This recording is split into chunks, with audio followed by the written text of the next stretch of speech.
Good afternoon. Welcome to the Winston-Salem Forsyth County School Board of Education meeting. Today is Tuesday, June 23rd. This meeting is being held virtually. I am Superintendent Angela Harrison, and at this time I will turn the meeting over to Board of Education Chair Shay Woodbury. Thank you. Thank you, Dr. Harrison. I would like to say good evening and welcome to the June 23rd Winston-Salem Forsyth County Board of Education virtual meeting. Again, I'm Shay Woodbury, the board chair, and I really appreciate the community's commitment to stay connected with our meetings. And I also say good evening to our viewers on Cable 2. I will ask that we say the pledge, and then also if board member Calvert Hayes will do our invocation immediately following the Pledge of Allegiance. So I guess we can all try to, and I ask the public to bear with us as we all unmute ourselves and say the Pledge of Allegiance. Thank you. I pledge allegiance to the flag of the United States of America, to the Republic, of which stands one nation, under God, indivisible, with liberty and justice for all. Let us pray. We ask for prayers for all of our students as well as our staff during these very trying times. Help us make the important decisions to assist our Forsyth County kids, staffs, and all involved in Forsyth County in going in the right directions. Bless our superintendent as well as our staff, our students, and help our board realize the important decisions they will be making tonight. Amen. Thank you.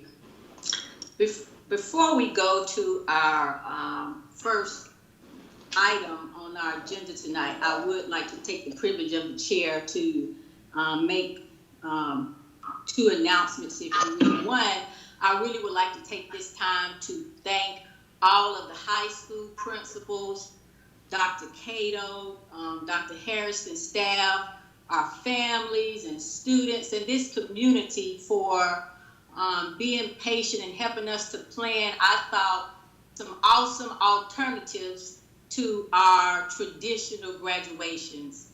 I know that board members attended the drive-through graduations, and I think, I just had a good time out there with the families and the staff, and everyone was just really making the best of the situation. I thought the virtual graduations would be something that our community can forever hold on to and know that we persevere to still make graduation a memorable moment for our students and families. So I definitely wanted to take the time to just shout out to all the high schools and the 2020 graduates. The next item, or the Barry? Yes. I'm sorry, I don't mean to interrupt, but we did not do the roll call to establish a quorum. Oh, okay. Well, let's do that, and then I'll have my last piece before we get to the agenda item. I'm sorry. I'm sorry. Dr. Harrison, can you establish the quorum, please? Absolutely. Shay Woodbury. Present. Lyda Calvert Hayes. Present. Andrea Bramer. Present. Barbara Burke. Present. Leah Crowley. Present. Dana Jones. Present. Deanna Kaplan. Present. Elizabeth Motzinger. Present. And Marilyn Parker. Present. All present. Thank you. Thank you. So the last piece of information I would like to share with the community before we go to our agenda item very quickly is I would like to thank the superintendent for posting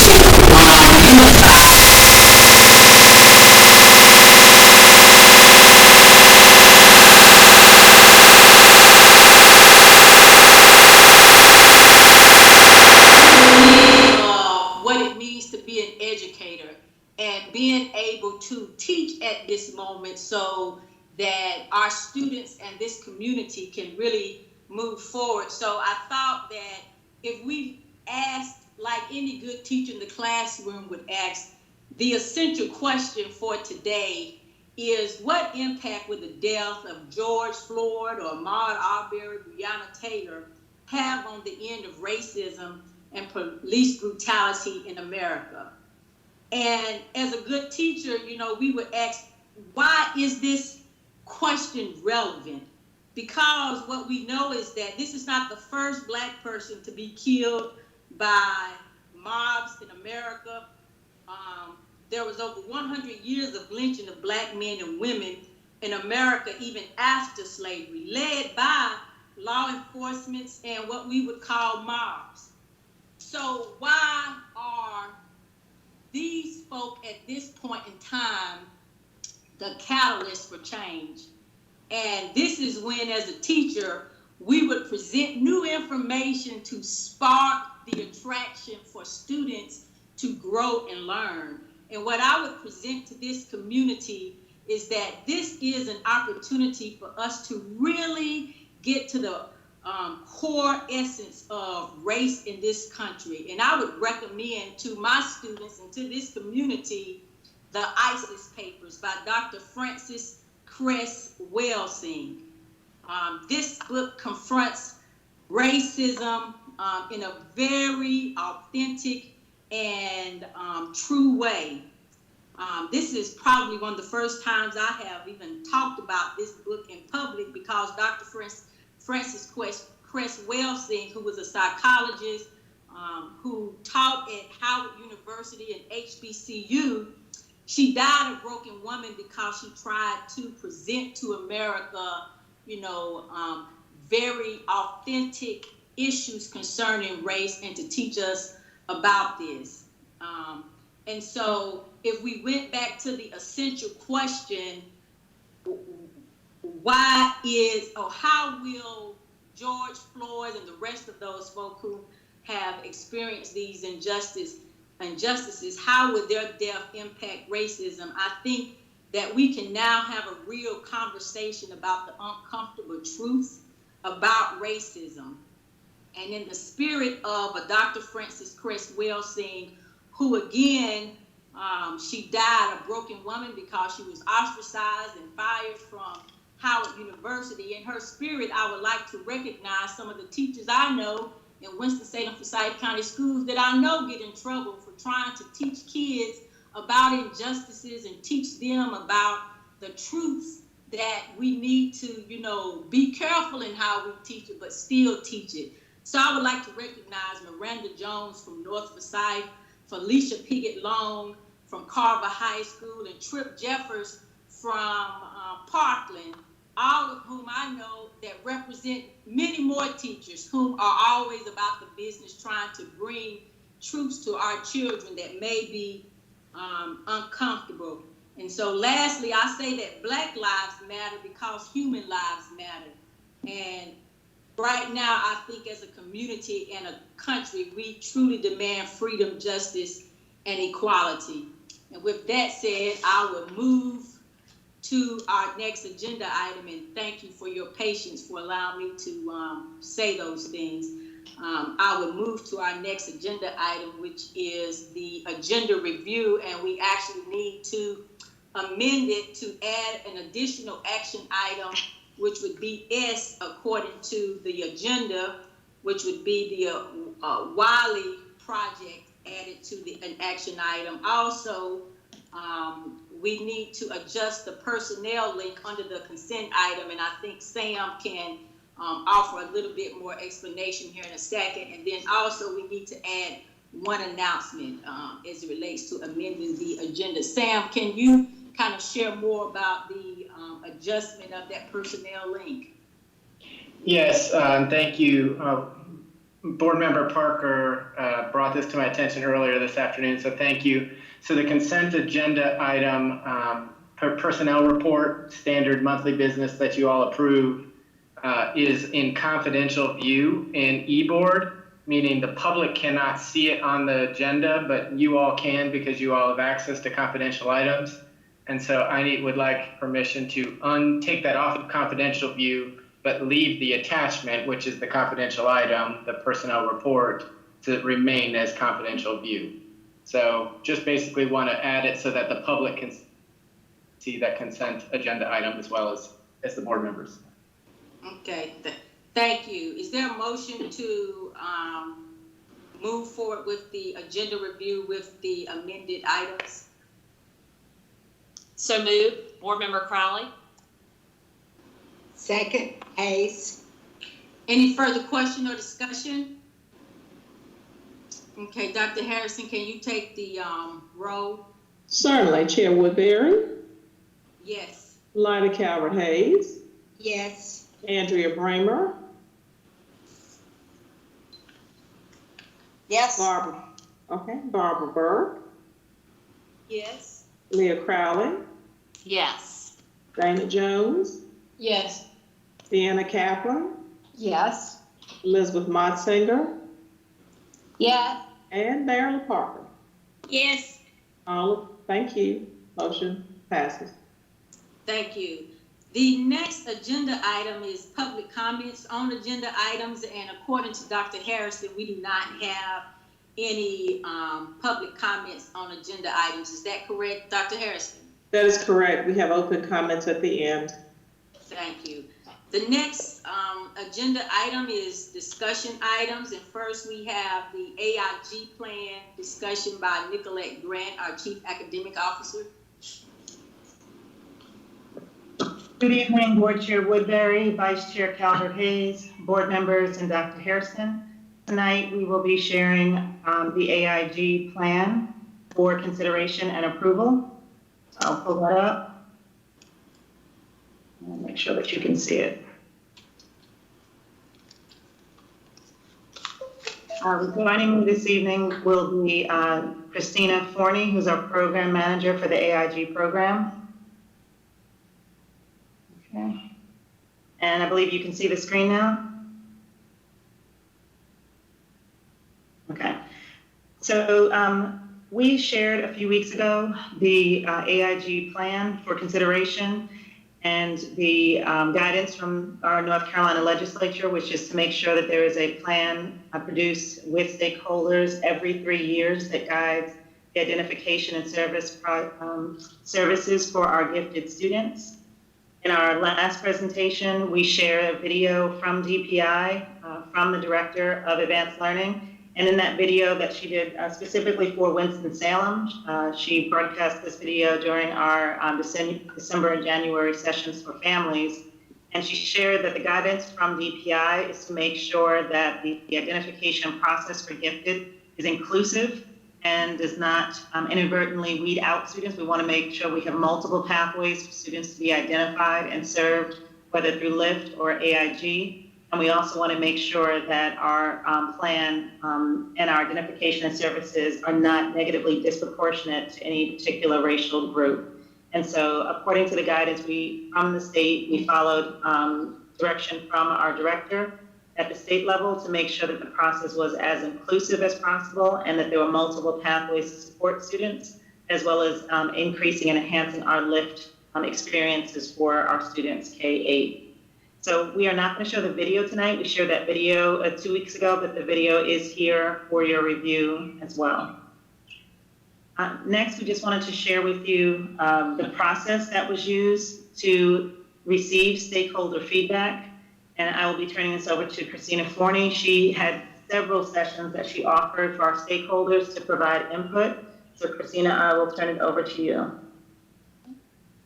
All right, good evening, everyone. Our next slide is about the AIG plan feedback sessions and what we actually gleaned from them. So I'm just going to highlight a few. I know you heard them in our previous presentation to the curriculum committee, but several that stood out were the K-2 lift at every school. People were truly appreciated offering the opportunity for nurturing and cultivating of our early learners. And then we also focused on the diversity and equity addressed in the program and in the advisory council, and they truly appreciated adding of a qualitative type of assessment, which is a portfolio, and then diversifying our advisory council to make sure that it is representative of our population in the district. And then they appreciated also our increased community collaboration and partnerships. We're striving to increase those to enhance the opportunities for our students. From growth, as we have looked at the data in the past, there is concern around our growth performance for our AIG students in comparison to other subgroups. So we really want to focus on improving that area. And then also our staffing, increasing our staffing in the district office, as well as our AIG licensed teachers to ensure that we have people that understand appropriate instruction for gifted and advanced learners. Then this particular chart compares the plan that was presented in November, December, and January, and the changes, the revisions that were made up to this date. And so we added more portfolio details, and that is in an appendix, and you should have a copy of that, as well as details, additional details for the LIFT program, clarifying many outcomes for that program and expectations. And then we added the AIG Program Advisory Council bylaws. And the reasoning for that is to just make sure that we have appropriate governance and ensuring that we have some partnerships with our community, with our parents, as well as members of our central office. This bylaws was also the same or very similar to that presented by our social studies and our equity committee. And then this slide just reviews what our process is up to this point and moving forward. So given approval tonight, then this will be uploaded to the APEX site. Then we will begin the implementation of the plan, as well as receive review by our State Board of Education and DPI, and then they will provide us feedback. Always remembering that this plan is a living document so that we can make changes to it at any time, along with our AIG Advisory Board. And then we want to make sure that we continue implementation with fidelity. And here are next steps with revision. Is the implementation. We need a handbook, summary, websites, all updated, and our K-5 LIFT and AIG Catalyst teachers trained before school starts to ensure that we are implementing effectively with program practices and resources, and then training of our IFs and our principals, as well as AIG coordinators. We just want to make sure that everyone is on the same page and we're communicating the expectations for all. And if there are questions, we want to clarify. That was something that was a concern in the previous plan. And so we want to make sure that we are improving that communication. And then our portfolio task development and rubric creation, hopefully this summer. Given COVID and remote instruction, that may delay it some, but we want to move forward with that. And that is it. I added to your last slide, or to your slides, 2 data slides. This was data that you requested during the curriculum committee. And this just shares our identification for this school year for our second graders by race. And then the second one is just giving you an overview of our LIFT students that were served through the program this school year. That's it. Any questions?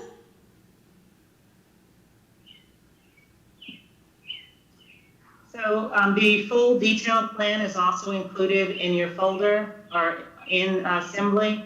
That's a 37-page plan, as well as the cover letter and all of the appendix, and all of the details are also included in Assembly. Any questions from the board? This is Board Member Crowley. I have one question about funding. I know there's funding for HAG, AIG, EC. How does it work with the LIFT program? Is that included because it's sort of part of identification, or do we have separate funding for LIFT? I think the LIFT part is excellent and a great way to identify more children into AIG, but I know AIG has special funding for AIG, so help me understand. Okay. So funding, of course, comes from the state. It is included as part of the talent development piece of AIG, so part of the plan, because we are gleaning an opportunity to enhance the learning and rigorous instruction for those students who may be showing potential. Okay. So it's included in the funding. All right. Thank you. And this is Board Member Parker. So I noticed in the plan, the LIFT students will have something placed in their curriculum and in their cumulative folder. So what, because I know in a regular AIG students, they have the regular paperwork of any child identified in any kind of special education. So what will the LIFT paperwork that we put in there, what's that going to entail and all that? It won't be much at all. Basically, it will give an oversight to let the receiving school, if that student transferred, know that this student was participating in LIFT. Because we want that opportunity to continue if the student is able to handle the rigor at that particular school. Oh, okay. And so, and I also noticed in all of that, of course, the HAG's 2-year acceleration, AG's 1. LIFT says it will be acceleration.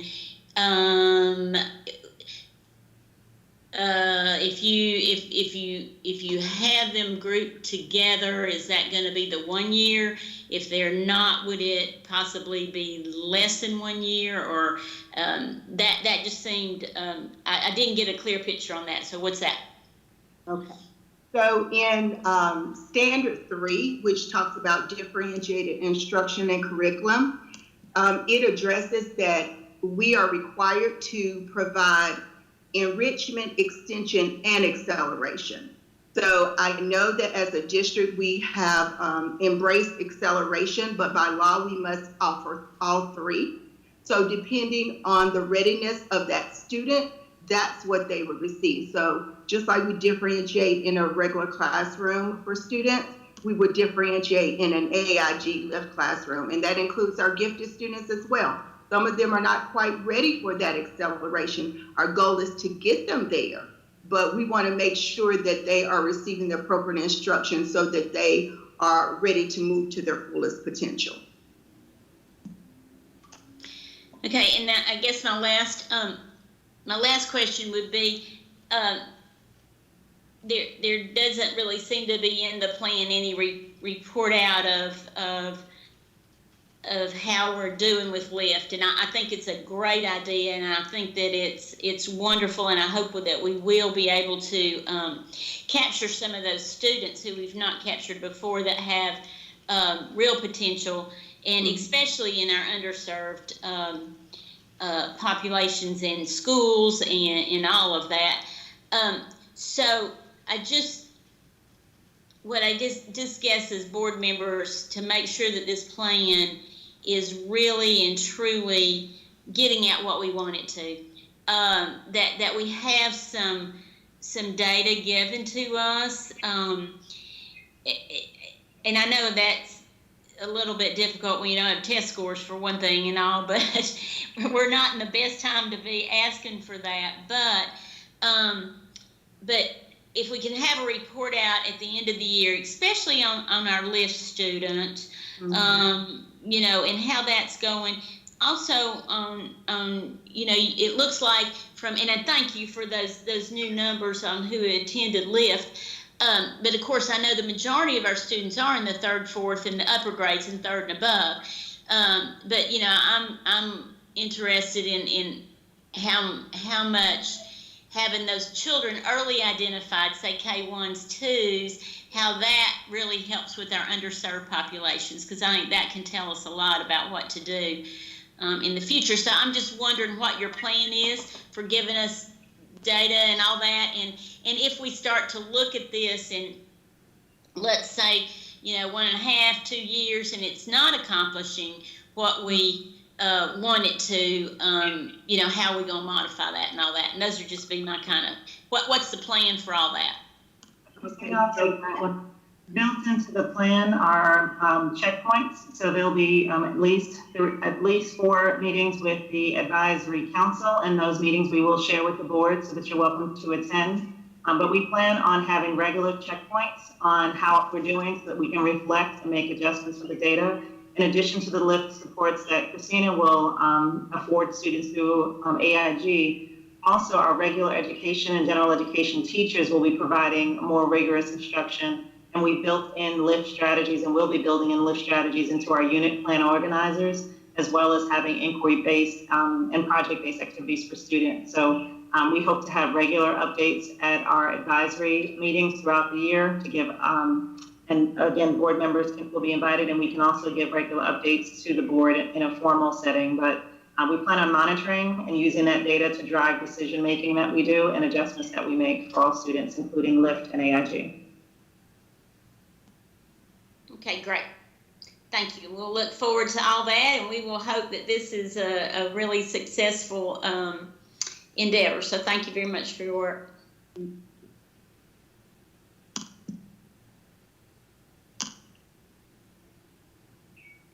Thank you. Any other questions for us? If not, we appreciate the time and attention. Thank you. Next discussion item is the virtual academy update by Dr. Jesse Pratt, one of our area superintendents.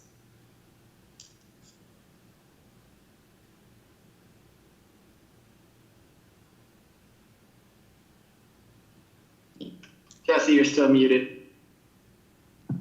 Thank you. Good evening, Chairperson Woodbury, school board members, and Dr. Harrison. This evening, Dr. Scales, the principal of the Virtual Academy, Mr. DeLay, Director of K-12 Science, and I will provide an update to the board on the Virtual Academy.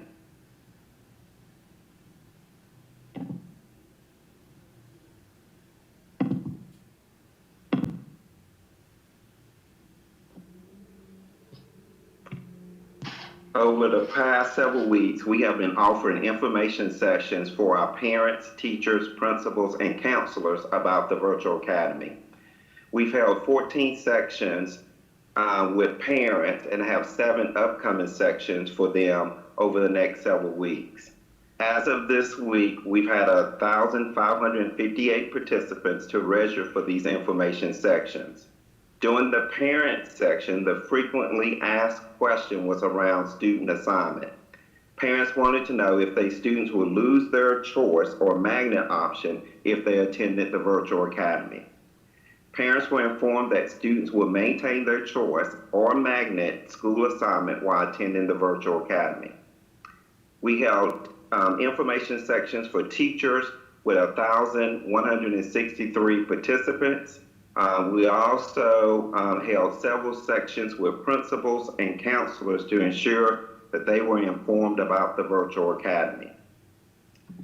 We also would like to provide you an update on the number of applications that we've received since June 17th. Since that time, we received 1,392 applications submitted by the families of Forsyth County. You can see the number of applications by grade level and grade span. As of today, when I checked the numbers, we had 1,500 completed applications submitted. You can also see that we have 47 students or families from non-public schools that has also submitted an application to the Virtual Academy. 223 EC students, 57 504 students, and 28 English as a second language students. At this time, I'm gonna turn it over to Dr. Scales, who's gonna talk about some expectations for students, parents, and teachers.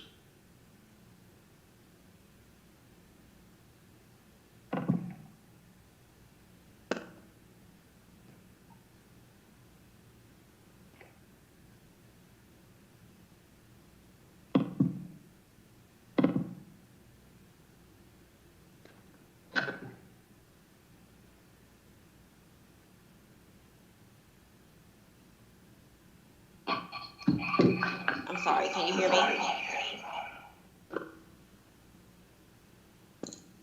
Yes, go ahead, Dr. Okay, I'm sorry.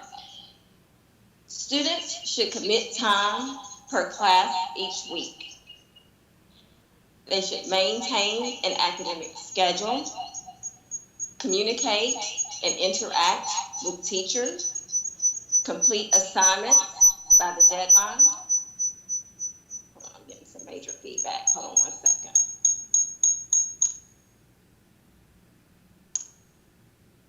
Yeah, Dr. Scales, if you're called in from a different device or if you're near your other computer, you need to move away from that. Everyone else is muted, so it shouldn't be feeding back against anyone.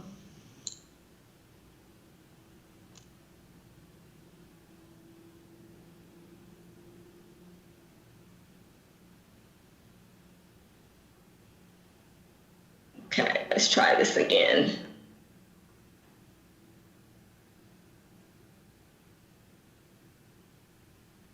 Okay, I think I'm okay now. All right, so students should commit time per class each week, maintain an academic schedule, communicate and interact with their teachers, complete assignments by the deadline, and adhere to all policies.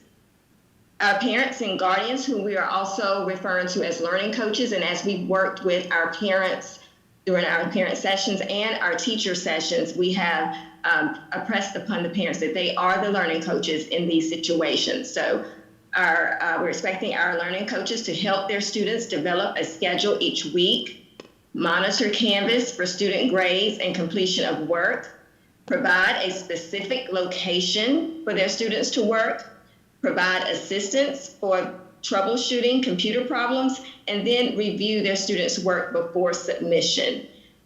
And again, as we spoke with the parents, we wanted to let them know that their involvement and their engagement in this process for their students is very important. A typical student and teacher day in the virtual academy, we created this sample schedule just so that we could help parents and teachers wrap their heads around what a typical day in the academy would look like for students. And we also want, as we spoke with all of our stakeholders, we wanted them to know what what the expectations were for each stakeholder. So for teachers, teachers are expected to have touch points with students each day. This can take the form of a formal lesson, a mini lesson, a question and answer session, and or a teacher-led activity where they may be modeling for students. So the sample schedule here, and I think this may be an elementary sample that we put together, 8:45 to 10:35 would be the English language arts block. And within that block of time, the touch points or the synchronous instruction that the teacher will deliver would be between 8:45 and 9:20. The next block of time would be 10:35 to 11:20, and then the touch point in that section would be from 10:35 to 11 o'clock.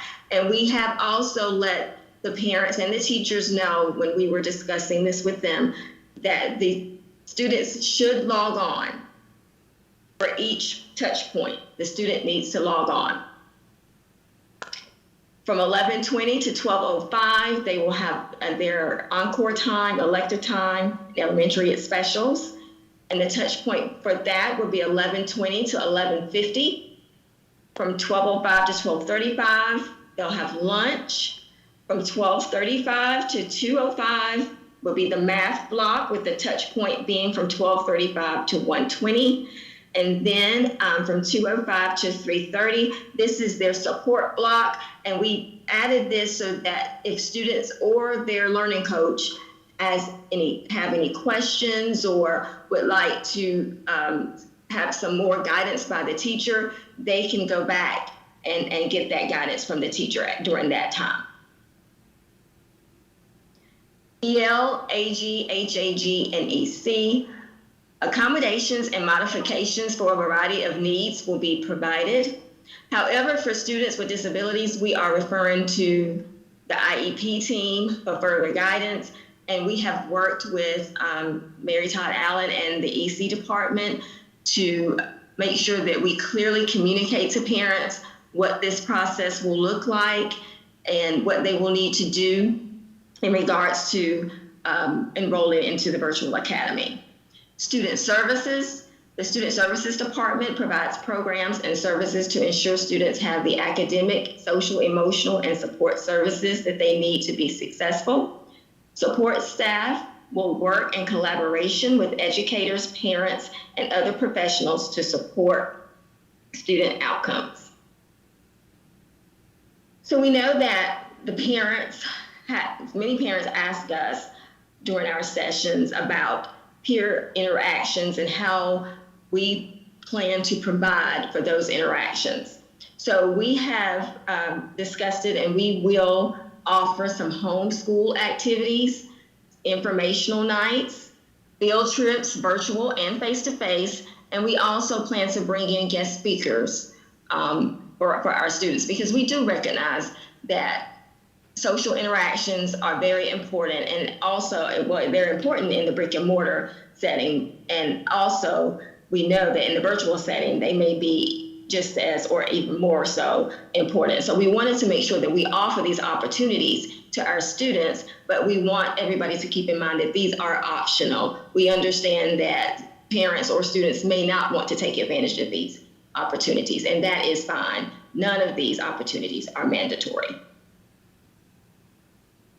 At this time, we will move into our academic grading piece, and Mr. David Delade, our K-12 Science Director, will share this piece with us. Thank you, Dr. Scales, and good evening, Madam Chair, board members, and Dr. Hairston. As the Virtual Academy will follow our current district grading policy, the Academy is going to be focusing on the competency-based learning and mastery-based grading. When we take a look at the competency-based learning, we really want students in this academy to get a deeper dive into the units of study. And how are we going to accomplish this? Is through the course design that's going to really focus on the lens of personalized learning. So teachers are going to have to learn the learner profile and learning styles of each student that's enrolled in the virtual academy. And students will learn actively, learning the different pathways. And as we learn different pathways, those students' progress will be based on evidence of mastery, not synchronized instruction time face-to-face with teachers. And this will bring us to that mastery-based grading approach. With this mastery-based grading, grades produced will really reflect the student's ability through mastery. And we want to make sure that our assessment through the virtual academy is meaningful, positive, and really going to empower learning experience for students. And not just really empower students, but provide students with that timely feedback that is going to be relevant and take some actionable evidence. And through the mastery-based grading, we're going to have more data points on students to aid in progress monitoring. So the students will have multiple data points. So if they're learning synchronously in that time block you saw in the scheduling, the teachers are going to know if that student's really making the grades or not, or whatever metrics the virtual academy is focusing on. And then that teacher can meet with that student in a small group setting later on in the day to really bring those students up to speed in the mastery sense. And then on the flip side of that, for that remediation, if the student is accelerating at a faster pace, we can accelerate that student even further as well through this. And an advantage of the mastery-based grading is again, the students are going to receive that timely differentiated support based on their individual learning styles. And then to align with our teaching and learning framework, we want our students to be empowered daily to make important decisions about their own learning experiences and take ownerships, how they're going to create their knowledge and apply that knowledge and demonstrate their learning in that mastery-based grading approach. And as we take a look at our core courses, Through K-12, we are offering language arts and reading, mathematics, science, and social studies. Now, when we take a look at the core classes, we want to ensure that all of our AIG services, IB services, EC services will be met for those students who are enrolling. So any student in the high school enrollment will have access to all of our honors courses, our AP courses, and also our OCS courses. And we are working on right now providing dual language immersion programs for students in the K-8 level as well. Now, as we are finalizing our elective specials, the K-5, we're offering art, music, and PE and healthy living. And students who enrolled in the Virtual Academy in grades 6 through 12, offerings include art, CTE, chorus, music, that PE, healthy living, and Spanish and French.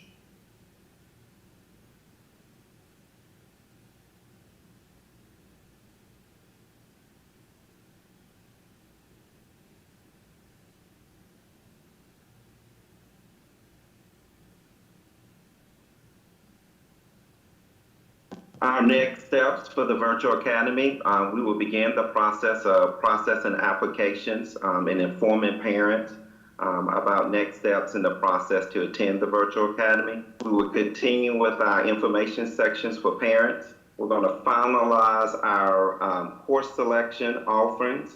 We're going to hire our virtual staff, virtual teaching staff, schedule professional learning for the staff to ensure that they are ready to implement a virtual classroom in the fall, and schedule orientation sessions for our parents and students. At this time, we'll take any questions regarding the Virtual Academy. This is Board Member Kaplan. This may be a question directed to Dion, I'm not sure, but I'm just curious and interested in what the attendance policy will be for the Virtual Academy. We're probably going to be overhauling the attendance policy in a lot of ways, but for this particular academy, I'd like to hear. Well, I'm certainly able to chime in. I don't want Dr. Pratt or Dr. Scales to think I'm trying to steal their shine or anything, but I believe they're probably working on what attendance actually looks like for the Virtual Academy. I imagine it's probably a combination of, requiring students to log in at a particular time in the day, as well as those daily checkpoints where the teachers are expected to have that one-on-one interaction with students that would count towards them actually being considered present for that entire day. But I'll let Dr. Pratt or Dr. Scales. Yes, that is correct, Dion. That is what we're using. We're modeling our attendance policy after the North Carolina Virtual School as well. So we're using some of the same strategies and techniques that they're using. So Dion covered it very well. Sorry. Board Member Kaplan again. Can I pull that attendance policy up from the North Carolina plan? Is that easy to do? I'm just interested.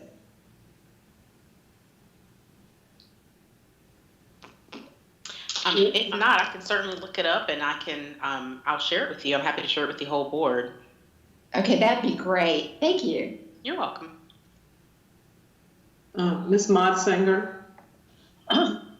Yes, I have seen many parents really trying to understand what the demands are going to be of being a learning coach, and I've seen people really a little frightened by that.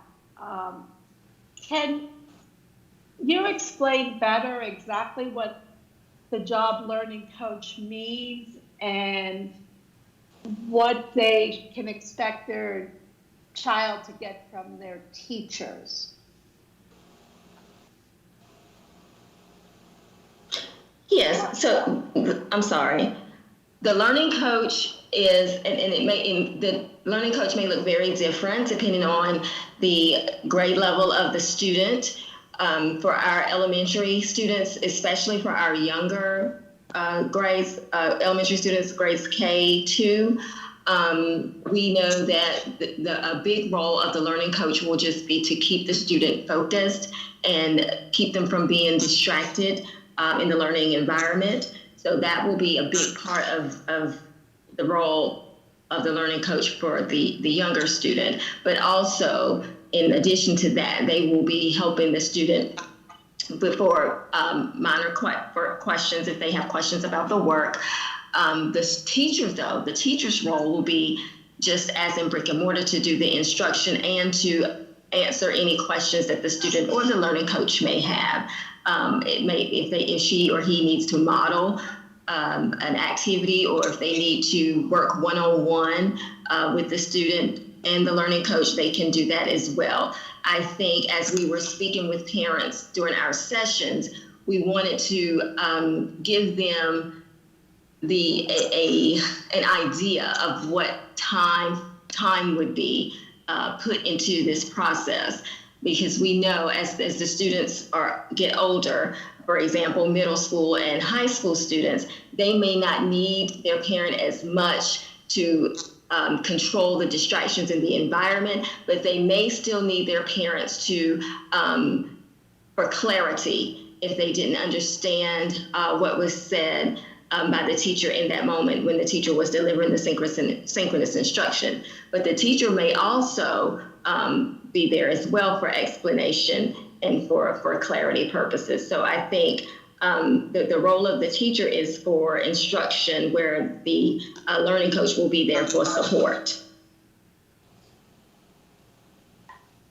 Thank you. And I had one other question before passing on to, I think, several board members have their hands up. But my other question is, had we had a discussion and a absolute decision about keeping choice and your place in a magnet school, and does that depend on how many students enroll? It really depends on how many enroll. It doesn't impact anything. It depends on the enrollment. And right now that's very minimal impact. And my only concern is, say, for example, we have magnets with waiting lists and do hold places for children. Right. That's just a concern. Okay. Thank you. I think we have Board Member Parker and then Board Member Burke that would like to ask a question or make a comment. Yes, it's Board Member Parker. So if I look at the schedule, it looks like a student who is in Virtual Academy would be engaged in the learning in the same hours as a normal student, correct? If they are going to get the teacher touch points and all of that, correct? Correct. Yes. Okay, and there's no variance from that. I mean, they can't, decide they want to start at noon and end at 6 o'clock at night or anything like that. Did they have to attend during the time in order to have the teacher's lessons and their touch points and all that, correct? Yes, that is correct. All right, good. That's what I thought. Thank you.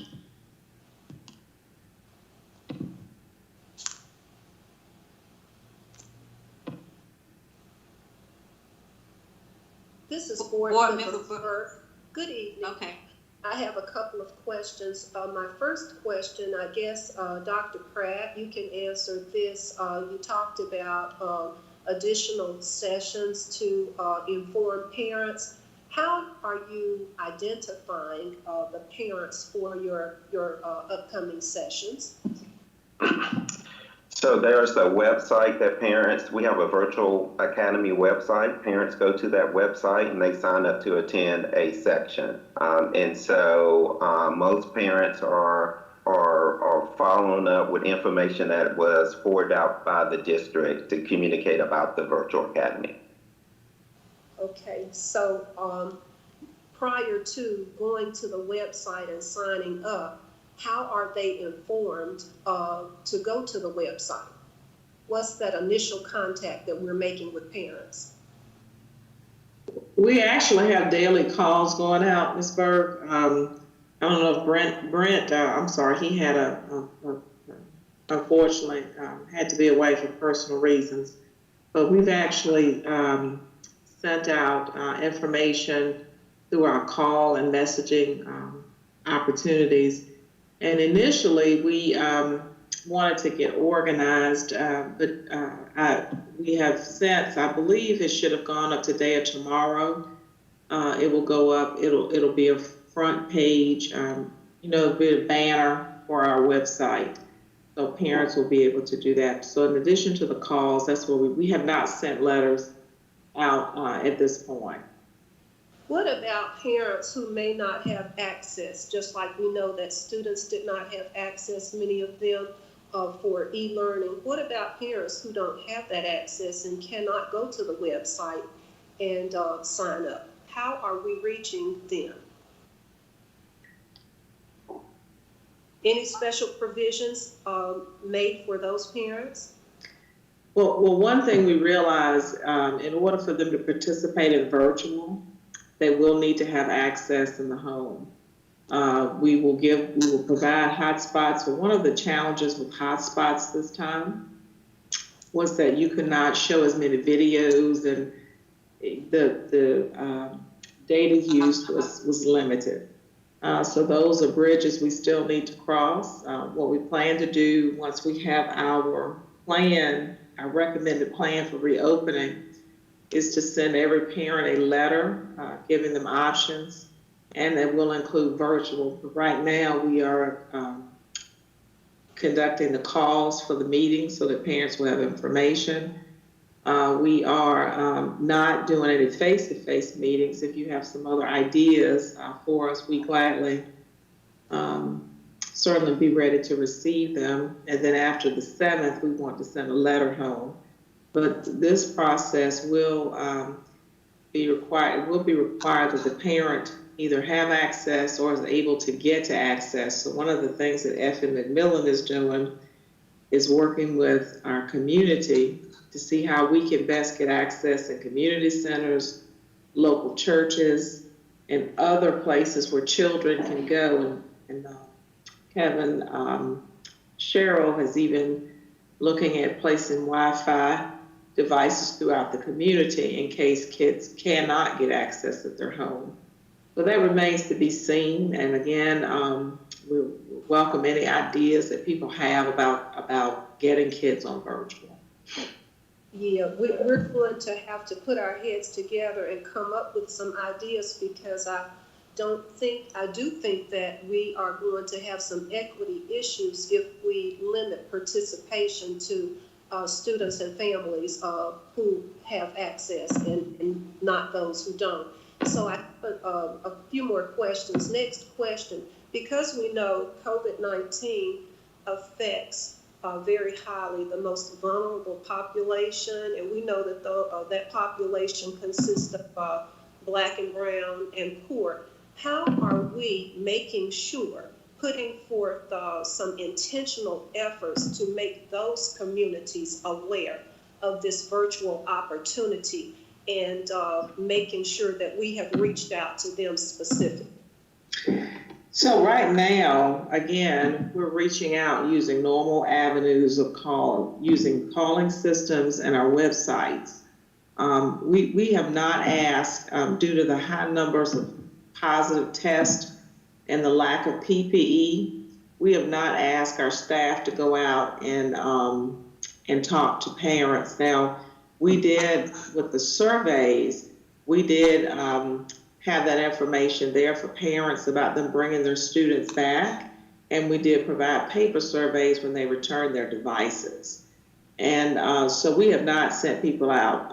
What Effie is doing is making an attempt to put together care teams and going to the communities once we move into a phase 3. So once we move into a phase 3, we'll have more flexibility to reach out to those parents face to face. But again, in order to really engage in the virtual learning, one must have access to the internet and be able to access what we have. And for children who do not have access, if we have to move to e-learning again, we have the hot spots, but the hot spots are limiting, and we know they are limiting.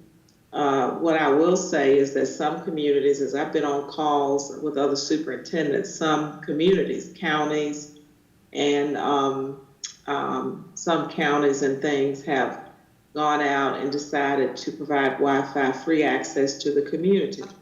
You remember we were really counting on our commissioners to help us with textbooks, because textbooks could be downloaded to the laptops, and we could access that without the internet. But those textbooks were not funded by our commissioners. And so at this point, we're looking for opportunities, stretching a little bit for opportunities to provide to communities without access. I have suggested, and we have suggested, that if children live in low-income housing, that the Housing and Urban Development Group provide access to the internet in those areas. Spectrum actually providing free internet access to one of our housing developments. So we are really stretching ourselves and trying to figure out as educators how to get open access to children. And then, that does take the help of our local elected officials. Again, some communities have decided that this is so important that they have provided free access to the internet to every single student. But that is not our situation. Thank you so much, Dr. Harris. And I think that we are going to have to continue to look for opportunities to engage our community so that we do provide access to all students. What that looks like going forward, we need to put our heads together and come up with a plan. I do want to say that opportunities also that were provided by some of the other districts included creating packets for students, and we might have to go to 100% virtual. And if we don't have access for all students, have we given that any consideration, creating packets? I'll defer to Nicolette for that. We did give some packets out for some of our students, but those packets have to be picked up, and they did. So Nicolette Grant is our Chief Academic Officer. Would you like to comment on that if she's still on the call? Yes, we're still here. So yes, we can provide either digital access, we can provide packets. We're doing something similar for our summer school, where we're going to be providing resources that parents will pick up and use, and that way students can still be engaged. So we will come up with a range of strategies to support students, as well as activities or projects that students might do. So if they're completing a pathway or a playlist, there can be some things on that pathway that are not digitally based, so students can still engage in their learning. Okay, thank you, Ms. Grant. Also, I just really hope that we are looking at the completion of our school year and thinking about going to e-learning and all of the challenges that we had as a district, and opening up the 2021 school year with those challenges in mind, and thinking about how we can improve our situation so that we ensure success for all students. And I would like for us to be specifically intentional about informing the parents and students of the most vulnerable populations of our community about the virtual academy. So if I could hear a plan where we are intentionally targeting them, that would make me feel great. Thank you so much. Thank you. I think next we have Board Member Jones, and I see Board Member Motzinger would like to ask questions or have comments. Thank you, Chair Woodbury. This Board Member Jones. I just had some, to kind of piggyback, I think, on what Board Member Burke said. It may be informative for board members to see out of those 1,500 applications, what schools those applications are coming from. so that we kind of see who is wanting to participate or who knows about the virtual academy. The question I have was really when we talk about hiring staff for the virtual academy, could someone speak to that? Because I think in the beginning we were kind of told, or this is all new, but kind of told once the students would be continue their assignment to a school, and then once we get 20, 40 kids from a school, then some of those teachers will then kind of have to be moved over to the virtual academy. So are we hiring virtual staff through an application process, kind of checking credentials for teaching online? Are we doing it through volunteer process? And then how does that affect the school in which they're coming from? So, Ms. Jones, the first part of that, certainly we track by school numbers, because that's how we decide on teachers, and we send reports. And Dr. Pratt sends a report to principals almost daily, so that they know how many students are coming from their schools. So the process is that when we look at it, the school has a school code. It's treated sort of similar to the career academy, because that's something we're familiar with. Students stay assigned to their schools, and principals had some input into the choice of having it stand alone or having it align with their school. And we reached consensus, and the majority of the principals did elect to have those students remaining attached in some fashion to their school. And so children are assigned to the virtual academy. If a school reaches a certain point, Brenda Bourne has an allocation formula. When we have a certain number of students that have signed up for the virtual academy, we go to that school and we start with volunteers. If there are more than one or two volunteers for one position, they are interviewed. And then you have to go with last hired. Now, if that principal has a vacancy, some of them are saying, well, I'll give up my vacancy, and then Dr. Scales is afforded an opportunity to hire from the teaching pool. And so that's the process that's in place to ensure, because teachers do follow students. Okay. And then those teachers are assigned to the academy to make it easier to supervise. We don't want Dr. Scales having to navigate relationships with 84 principals to get to a teacher. So that's why they're assigned to Dr. Scales for evaluation purposes and accountability purposes. Now, test scores do go back to their home schools. And so whichever the school assignment was when they left, that's the school that they remain attached to relative to testing and assessment. And so has the hiring process already started? Are we starting to do that now with our? Oh, yes. Okay. Yes, ma'am. Mm-hmm. Thank you. All right, thank you. I have another question. This is Board Member Burke. I wanted to, again, thinking about flexibility and really making sure that people are aware that they do have a choice. I wanted to know, have we given the same flexibility or consideration to our teachers that we are giving to our students? Because we do have teachers who, again, are of the most vulnerable population, and they have some of them those underlying health conditions. What are we doing to give them the same consideration or flexibility? So the flexibility relative to virtual is when we go to the school and there's a position, they can volunteer. Now, flexibility beyond the virtual academy, we have not yet determined virtual teaching opportunities beyond the academy. When we bring to you the reopening plan, there's a human resources section that will address employees who cannot return to the traditional setting, and HR and Deion Jenkins will provide some options for those employees. And there are options that are afforded under the law, under ADA, and I don't know if you want to jump in here, Attorney Jenkins, and share the options for employees. Thank you.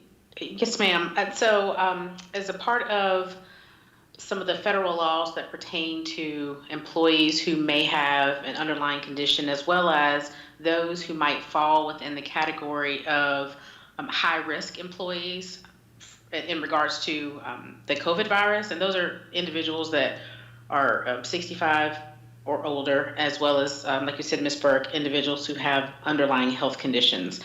We are guided in those sorts of decisions by the Americans with Disabilities Act, as well as regulations from the EEOC, the Equal Employment Opportunity Commission. And in those cases, what typically happens is anytime an employee has a medical condition that impacts their ability to work in a certain environment, they're asked to contact Human Resources, and we go through an accommodation analysis, which is trying to get more information about the nature of their medical condition, what their limitations are, and are there any reasonable accommodations that can be offered for those teachers. And so I anticipate that analysis will happen for teachers that do have a concern about returning to the physical teaching environment, and a directive for those teachers to contact Human Resources so that we can have those one-on-one discussions, which might include a transfer to the virtual academy as an option. Attorney Jenkins, did I understand that the only high-risk category that you named included employees 65 and older? Oh, no, ma'am. It's 65 and older, as well as those who have an underlying health condition. And that could include respiratory conditions. I think the CDC recognizes diabetes, obesity, and other types of underlying conditions that impact someone's immune system.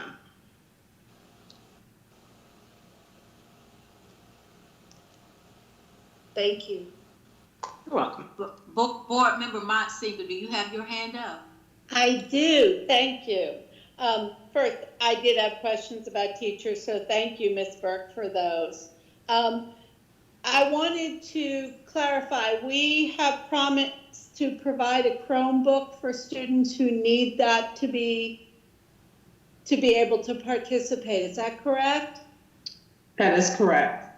And we will also have free lunch and breakfast available to students who need that for pickup, similar to what we've been doing this year. Yes, ma'am. Because that's really important. And the other question I had was about an intentional engagement with juvenile justice, because something I feel so strongly about is that if children are somehow in custody with juvenile justice, that they understand that we are planning on our students staying in school through the virtual academy. And I wanted to just make sure that that we go ahead and have a very intentional conversation, that's our expectation for our students and what we would like for them. And we can do that. We have not done that, but we can do that. Okay, I just think it would be really important to, because I'm sure in juvenile justice, they would love to know that kids are staying in school. And Ms. Montsinger, if I can add,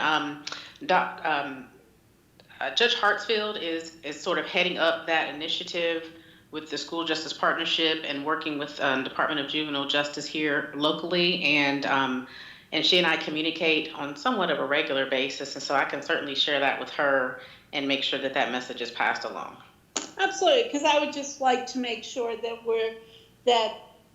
from the juvenile justice end, they're making sure that there's internet access for students and a place for them to attend school if they're somehow in custody. So thank you so much. Thank you.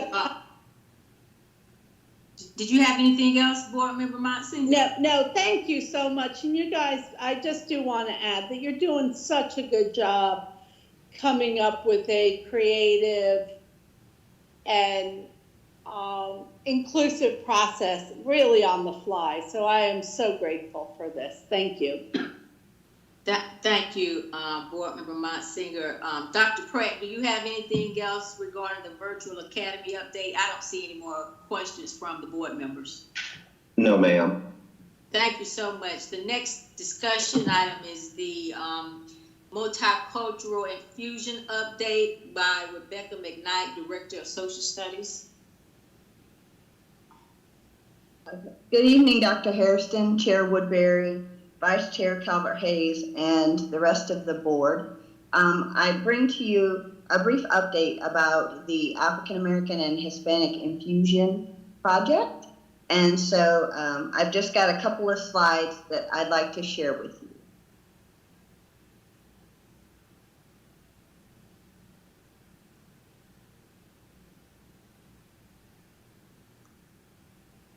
So we have continued this spring. Rebecca, Yeah. Go to slideshow. Thank you. Okay. So we have continued to do our work on what I actually call the Multicultural Project, because it is African American, it's Hispanic infusion, and also working on the high school courses for the electives. And so just to kind of give you a sense of where we currently are. So in terms of the African American and Hispanic infusion lessons, we have had a team of 8 or 9 teachers working the last, I would say, 3 or 4 months on creating new lessons for the K-5 grade band.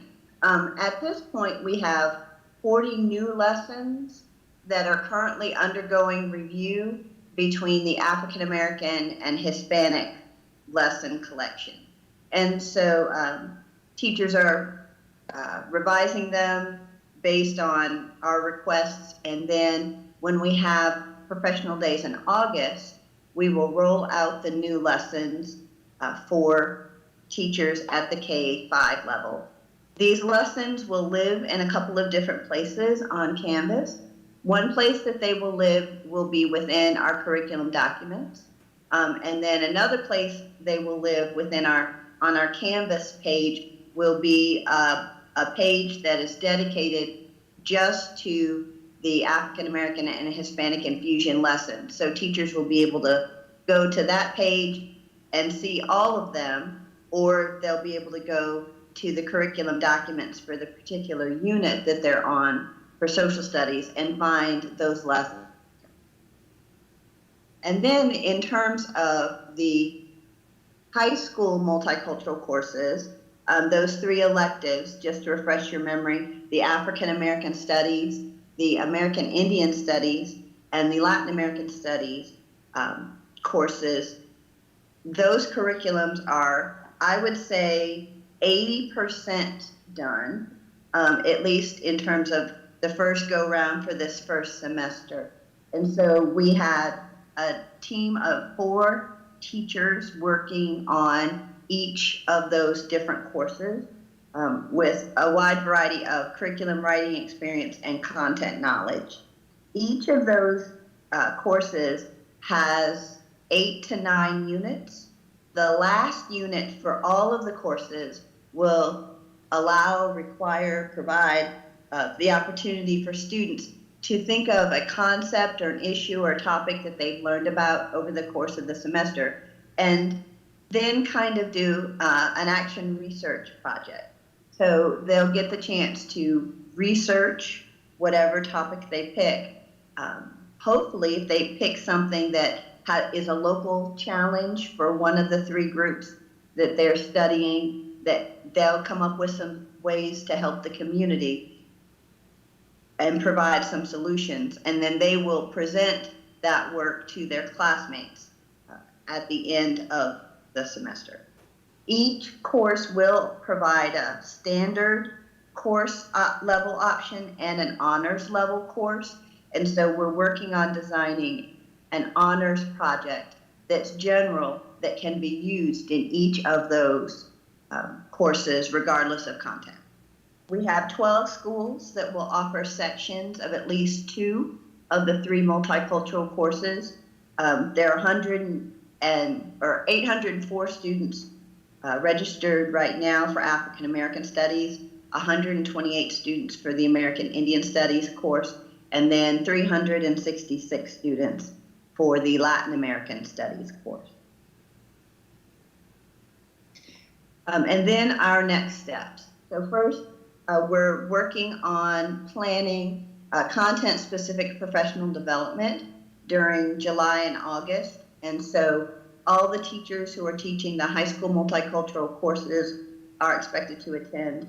And then we're going to invite elementary and middle school teachers who are interested in further developing their content knowledge to attend as well. And so I'm working on some guest speakers from the university and from community groups that fit each of the different subject areas to be part of those presentations. Secondly, the African American and Hispanic infusion lessons and curriculum for the high school courses will be presented at our professional development days in August. And so one of the things that's happening is that we're working with bookmarks and Action for Equity and a few other local community groups to create a partnership to help raise some funds to get copies of the elementary African American and Hispanic infusion books into some of the elementary schools. We have heard from some of the elementary teachers who are teaching the lessons that they don't have easy access to the books. There may only be one copy in their library, or their school may not have a copy at all. So we're working with those community groups to create a plan to do some fundraising. And then the last of our next steps I wanted to talk to you about is the Multicultural Advisory Board. I presented the process and kind of guidelines for that Multicultural Advisory Board several months ago, January, February. And so during the month of July and August, I'll be working to advertise and to get members for the African American subcommittee, which will have 9 to 15 members. And then we'll have a Hispanic subcommittee, which will also have 9 to 15 members.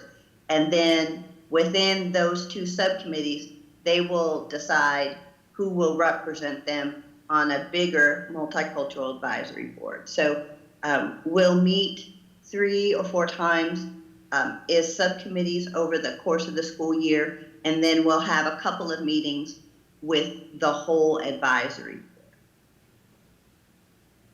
And so that is some updates and some next steps. I'd love to take any questions that you may have at this time. This is for, Board Member Kaplan. What is the percentage of the high school students who have signed up to take these courses? I know you had some numbers, 800, some different ones, but as far as the percentage of the total high school students, how many have signed up? Well, I can tell you how many total have signed up. I don't have a percentage. I can tell you that total for all 3 courses, we've got 1,296 students signed up between the 3 courses. And how many high school students are there? I'm just trying to remember.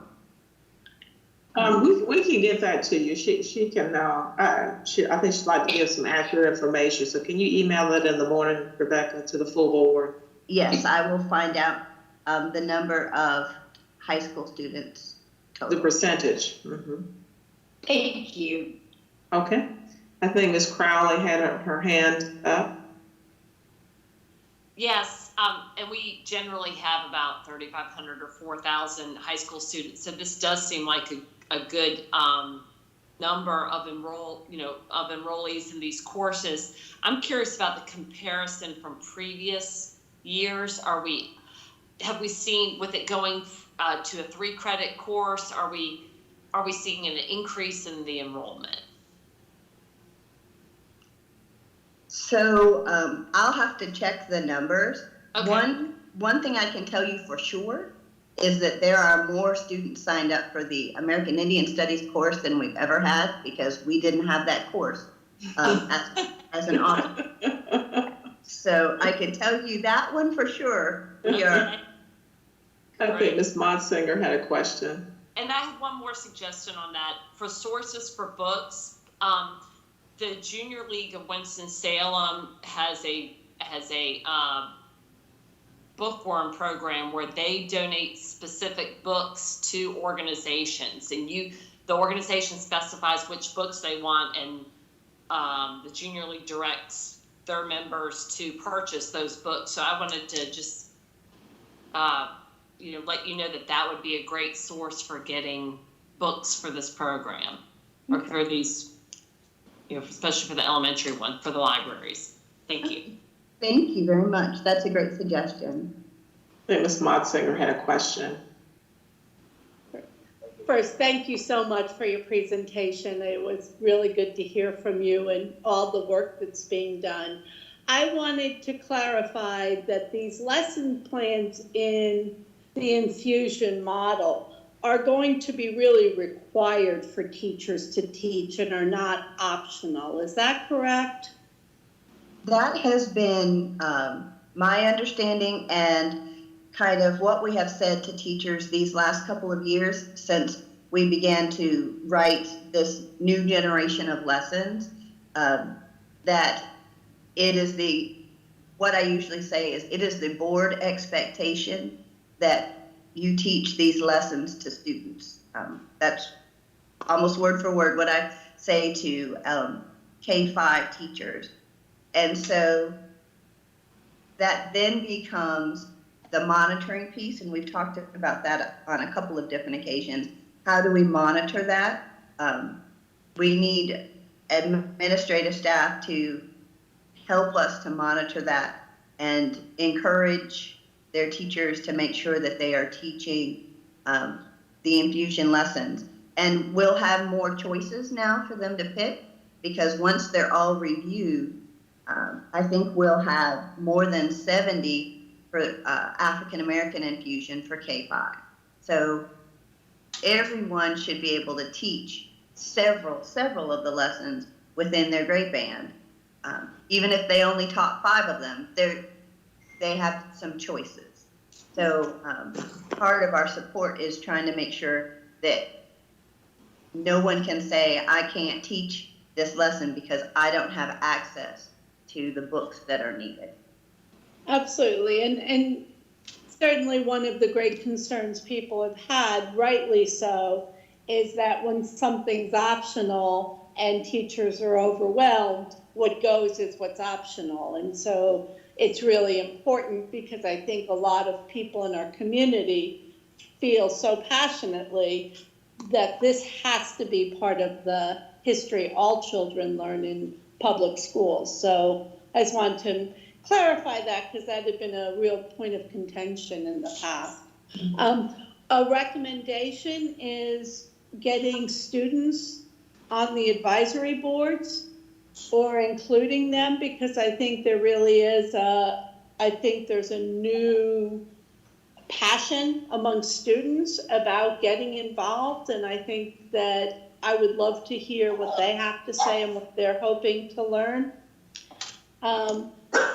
And one of the things I was thinking about in terms of books, I loved Ms. Crowley's recommendation. I thought that was really thoughtful. But one of the other things is maybe saying to places like Bookmarks, where there is such a renewed interest in people buying books, of asking folks, hey, while you're buying yourself a copy of this, would you buy a kid a copy of that? Because I think that it's really, really important that students have access to books. I think the Freedom School model has been a very good model about getting kids to be reading things that really matter. And perhaps some of the book lists from the Freedom Schools would be helpful. Ms. Motsinger, I wanted to just remind the board and remind the staff that teaching the curriculum is a policy. And what we more than likely, it sounds like, need to do is in our summer leadership breakouts is remind principals and those involved that teaching our curriculum is a policy. It's a part of the curriculum. And then we had a hand up from Marilyn Parker, I believe. And thank you. I just think it's so important that we stress Right. that is the policy and an expectation. So thank you very much. Yes, and thank you. And I'm excited to see these numbers. I think that's wonderful that we have that interest. I would expect that where you have schools that you have maybe smaller schools or schools that you have a lower number in, that you're just offering those courses, like one course per semester, maybe only one semester, where you have in those schools. Or were you able to do that, or are y'all that far in the process with registration and all that?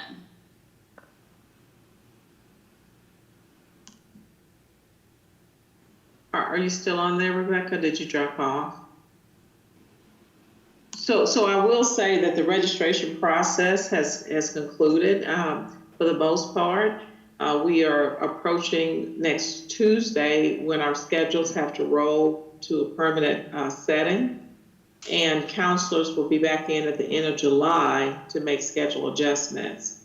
So if there are additional students out there who want to take the course, because we hire teachers based on student registration, and so I think this is a great start, and we can improve over time the quality, and the kids have an exciting experience that will start to spread it. So to be perfectly transparent, kids have registered for the spring. We're about to roll to a permanent schedule at the end of July. If kids, students would like to take the course and the counselors can work it in, they will. But this is pretty much the set number. Okay, great. So that would be a springtime course, the second semester course then, most of these? Yes, okay. ma'am. All right, great. Thank you. Yes, ma'am. I have one question. As far as letting our community know about this, because we have so many with our universities here, we have so many great people that I would think would want to be a part of this and get involved in this.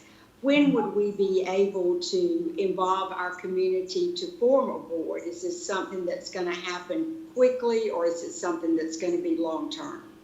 You mean the advisory board? Yes. Yes, July. She will start the recruitment process in July. To be honest, Joanne has already scheduled the advisory meetings. I believe that the third Thursday of each month. And so that will be a standard time. And so she will start the recruitment process for these boards in July very quickly. And will people be able to apply? Is that how we will do that? Or will it be word of mouth? How will our community be able to get involved in this? Well, she dropped off, so I'm going to ask her to email everybody the answer. But I'm thinking that Brent Campbell and his group are working on a page that will really highlight this effort.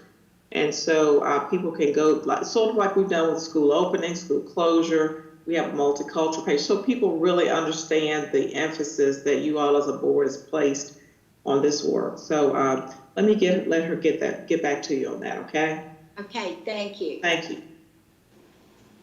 Dr. Harrison, this is Board Member Woodbury, and Dion may have to investigate this, but at one point, the state gave approval for school districts to hire adjunct for social studies and science, and I'm not sure where that is now, or if it still applies, but as you know, one way to try to accommodate maybe the gap in a lot of students wanting to take African American history, Latin American history, and Native American history is to consider bringing in adjuncts, which would cost us less because you're not dealing with benefits. But that's something we may be able to investigate.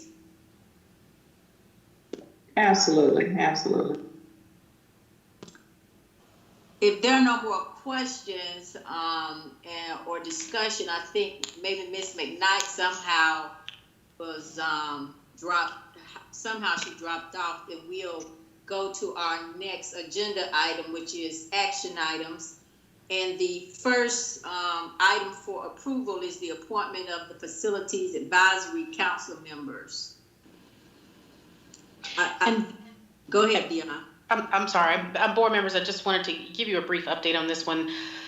There was an additional name added by a board member this afternoon, so I hope that has been updated online. Sam, if you could pull up that agenda page, it will list the names.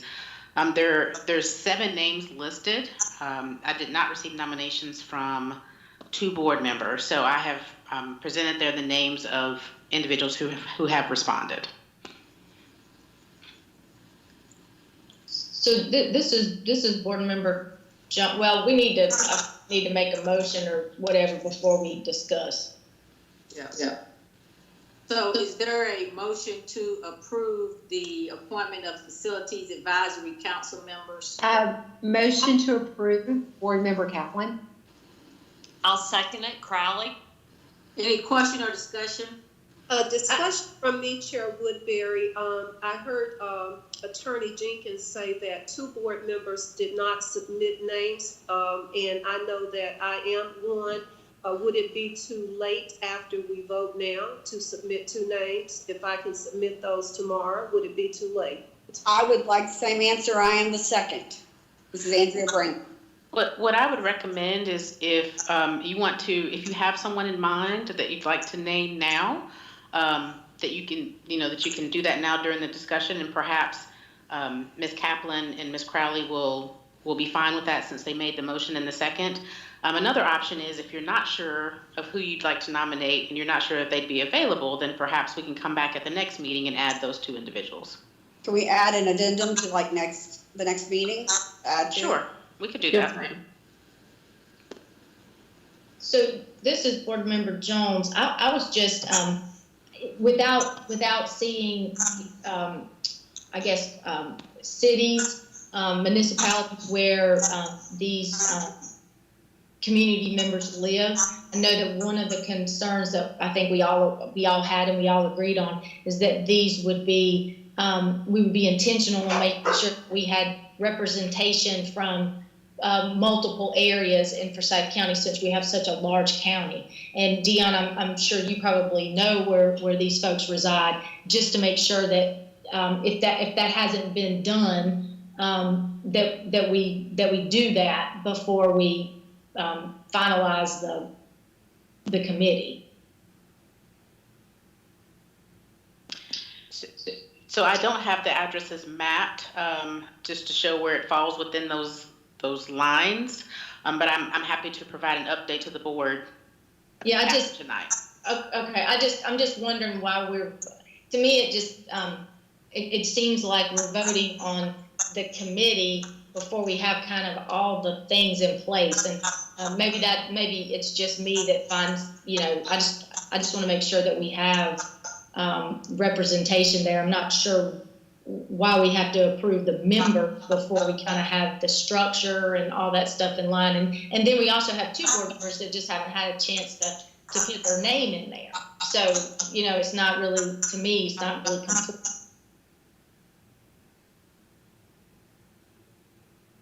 And I would like to agree with Board Member Jones. I really wish that we had been a little more intentional about selecting or making recommendations for this committee. I think that if we could have tried to balance the representatives on this committee based on maybe districts. We all represent districts, and maybe we could have identified individuals from the different districts that we represent. We would have had a more diverse group as far as perspectives and as far as needs for individual communities.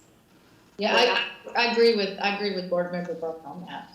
I agree with you both. This is Andrea Bramer. I was thinking that we would get a fully fleshed out as they came in, so we would find holes and then be able to nominate what was missing, which is what I was looking forward to doing. So I will, if I could say, I do, I certainly understand where you're coming from. In the email that I sent out originally on May 26th, I did list some of the concerns or some of the questions raised by Ms. Burke and Ms. Jones, as far as these are some suggestions for making sure that there are representatives from the various districts that you represent, as well as all areas in the county. So that was included in the email that was sent out on May 26th, as far as these are some factors to consider in making your nominations.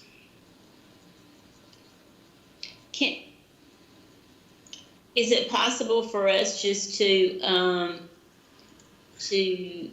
table this until another meeting where we can have the full picture of who the representatives are and let other folks add names and do that? To me, it just seems we're being a little premature.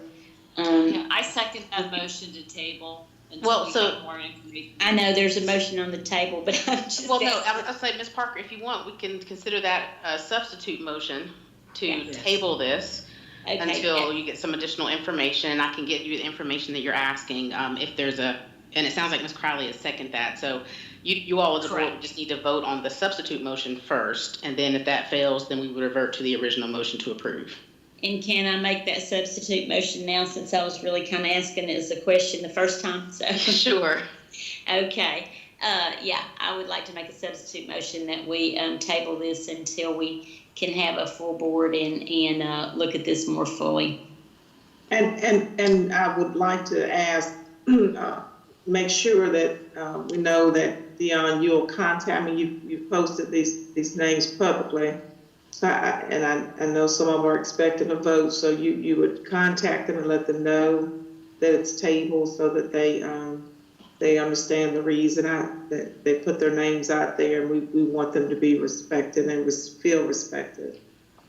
And Dr. Harrison, this is Board Member Jones. I don't anticipate we're removing anyone. I think this is just simply asking about making sure that when we add additional members, that we're very intentional to make sure that we cover maybe areas that weren't represented. I know the name that I submitted, I called the gentleman ahead of time to make sure he would be willing to serve in that capacity and that sort of thing. And I'm sure that's what the other board members have done. I don't see us changing what's there, but just making sure when we add to it, we do it in a mindful way.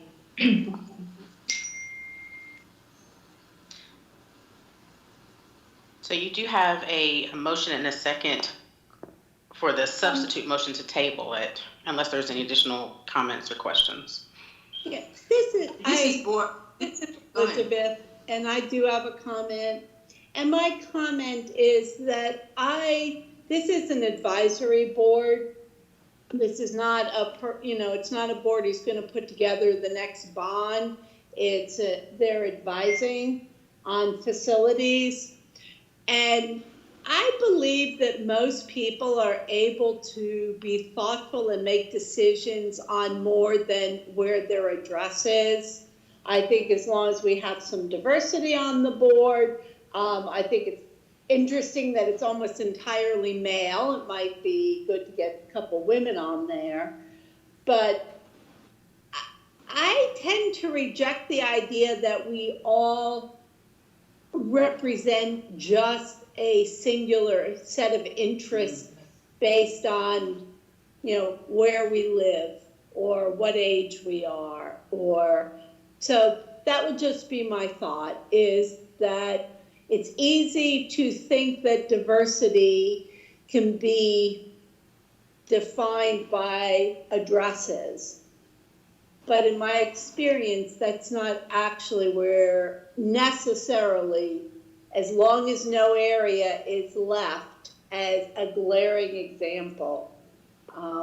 In my experience, most people see a little bit beyond that interest. This is Board Member Burke. I think it's extremely important that we have a strong understanding that we have facilities in every community, and the individuals who live in these communities, they care about those facilities, and they would like to have a voice and some input about those facilities. So that is the reason to make sure that this advisory board is balanced, Give everybody around the community a voice. It should not be one-sided. Thank you. If there are no more questions or discussion, there is a substitute motion to table the approval of the appointment of Facilities Advisory Council members. Dr. Hairston, can you take the roll? Most certainly, Chair Woodbury. Yes. Lyda Calvert-Hayes. Yes. Andrea Bramer. Yes. Barbara Burke. I'm sorry, are we voting on approving this or tabling it? I'm confused. The substitute motion was to table. You're voting on the substitute motion. Yes, thank you for clarification. Leah Crowley. Yes. Dana Jones. Yes. Deanna Kaplan. Yes. Elizabeth Monsinger. Okay. Yes. And Marilyn Parker. Yes. Thank you so much. Substitute motion passes. So if I may, just to make sure I get you the information that you all are looking for, I'm planning to provide a list of the names and the addresses, the districts where these individuals reside, as well as, generally speaking, geographically where in the county they reside. Is there any additional information that you all would like to know?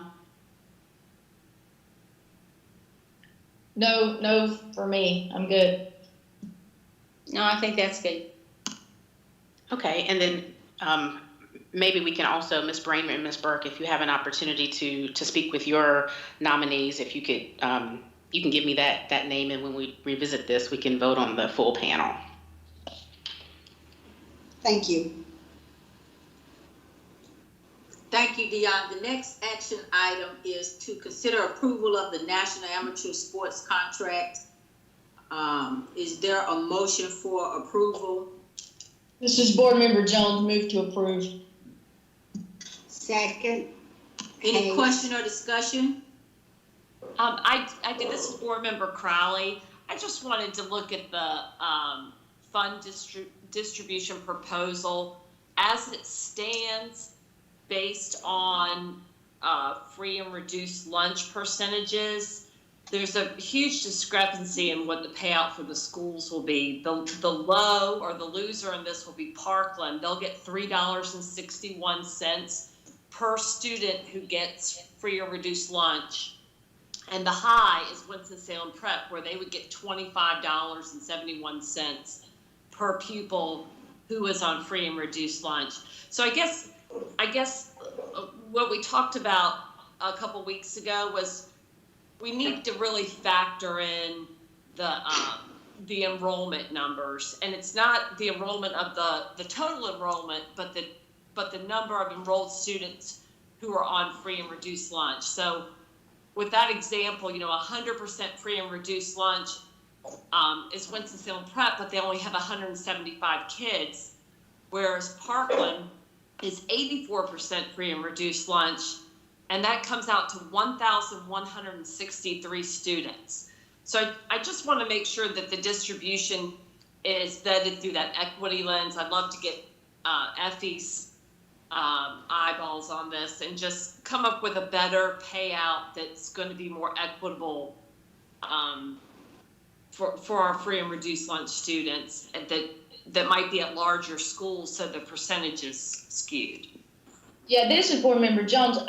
Leah, I was thinking that, so tonight, and somebody clarified, tonight we're voting on the contract, but not the distribution of funds, because I was remembering that Daryl Walker had told us that was going to come to a B&G, and they were going to give us some better options. Is that right, Dr. That's correct. Okay. That's correct. I just want to make sure I realize, because I agree with Leah, we need to do some work on that.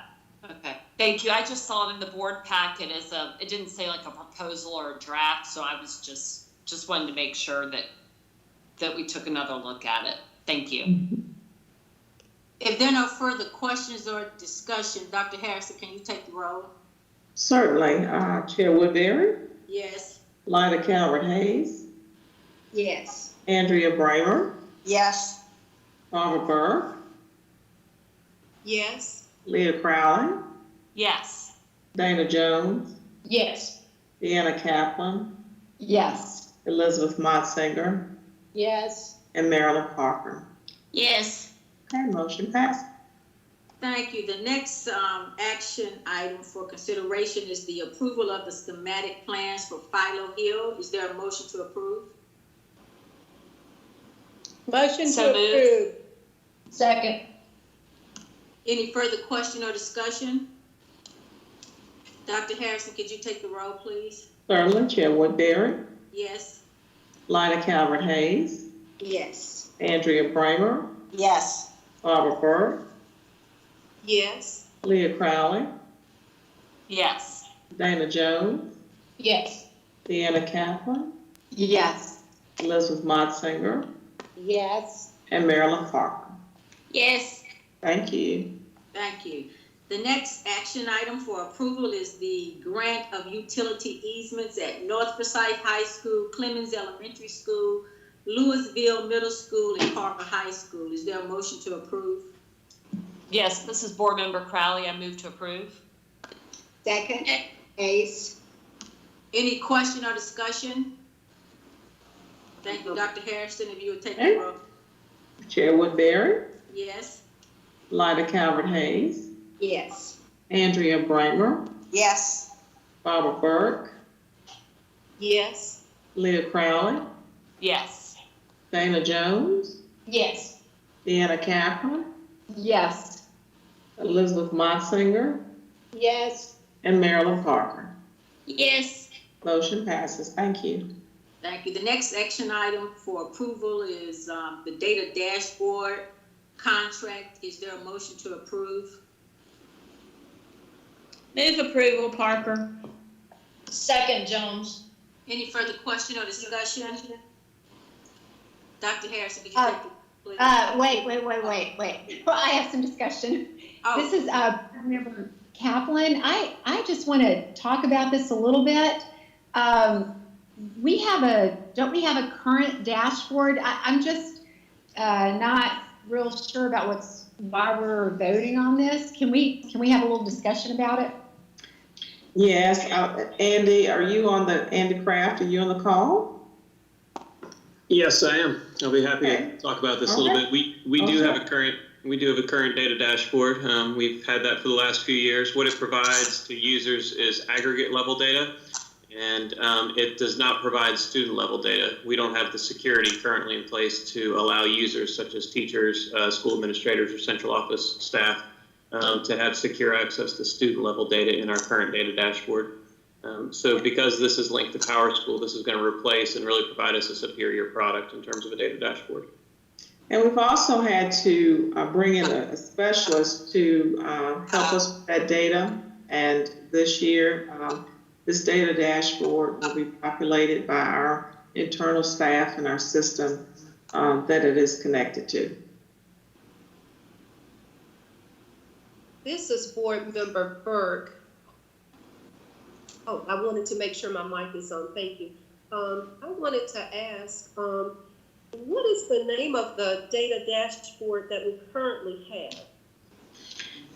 Currently, we use Tableau as the software, and as Dr. Harrison said, we've had an outside contractor who's been responsible for maintaining that data dashboard. We have ended that contract with that outside contractor. We do continue to have access to Tableau, but as I said earlier, Tableau doesn't have the usability features that Performance Matters, the contract before you tonight, has. What is the cost that we have been paying to maintain that data dashboard, Tableau? So the contract that we've had, now this contractor does a lot of work for us, including the data dashboard, is a little over $50,000. And then we pay for the software as well. Initial cost of that about $10,000 and then annual updates to that. And so, yeah, that's what we have been paying in the past.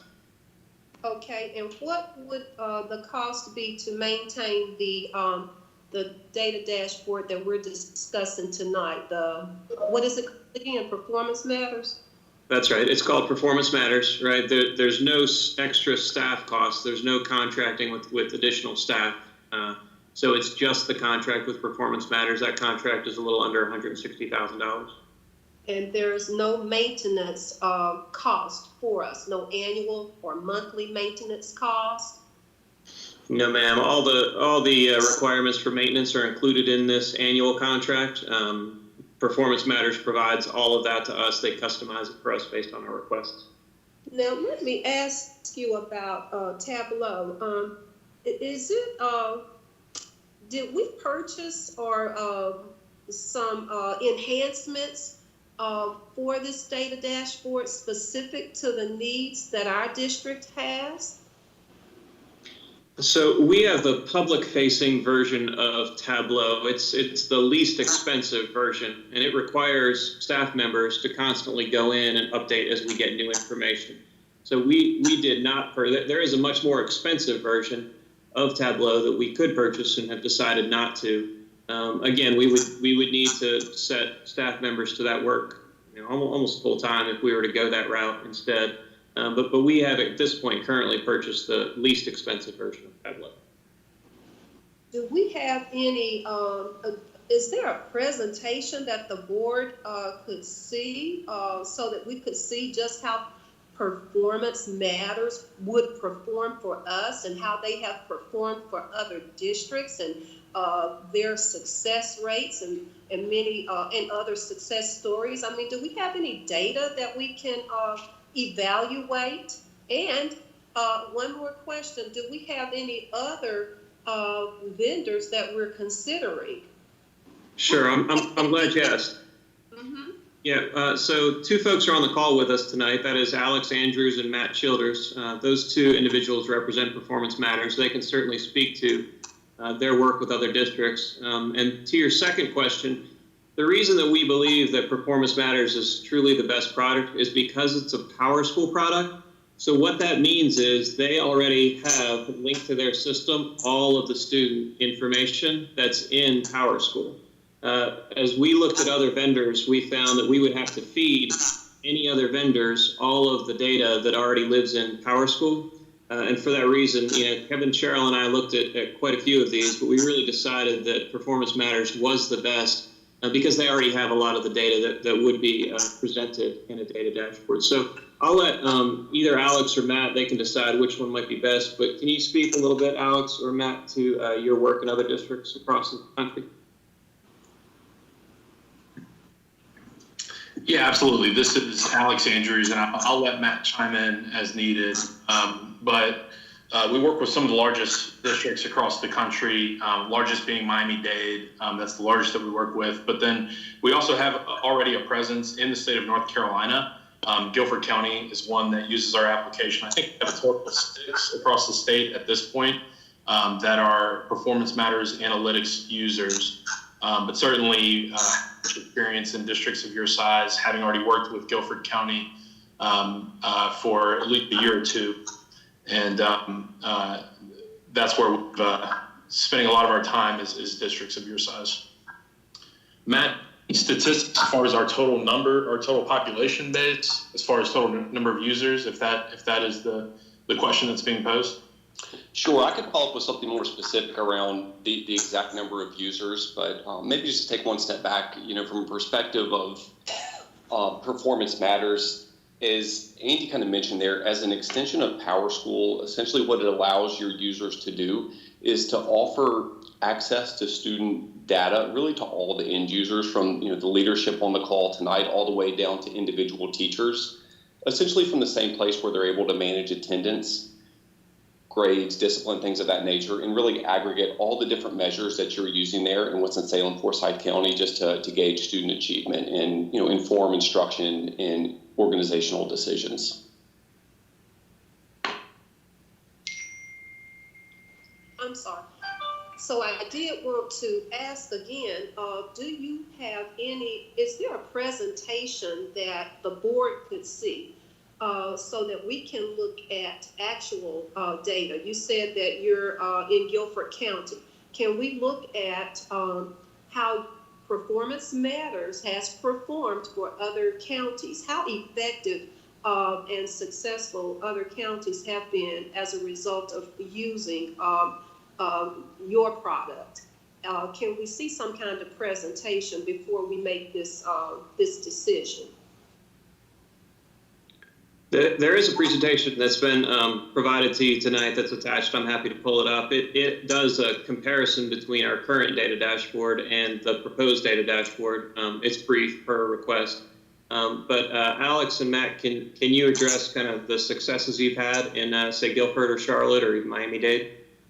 Well, I'm not, that's great. I would love to hear that, but I would rather see it. That's okay. what I'm thinking about. Can you pull that up, Andy? Can you just pull that up? Yes, ma'am.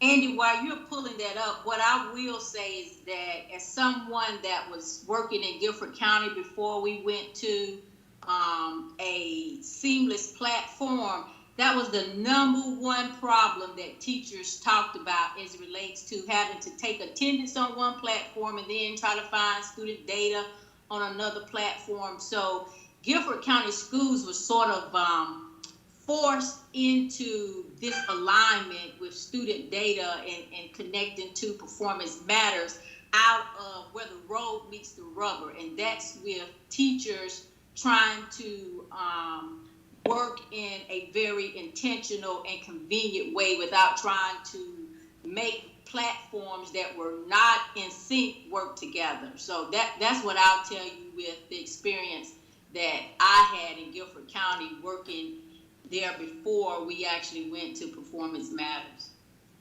I appreciate that. Oh, Shay, so how long have they been there in Guilford County again?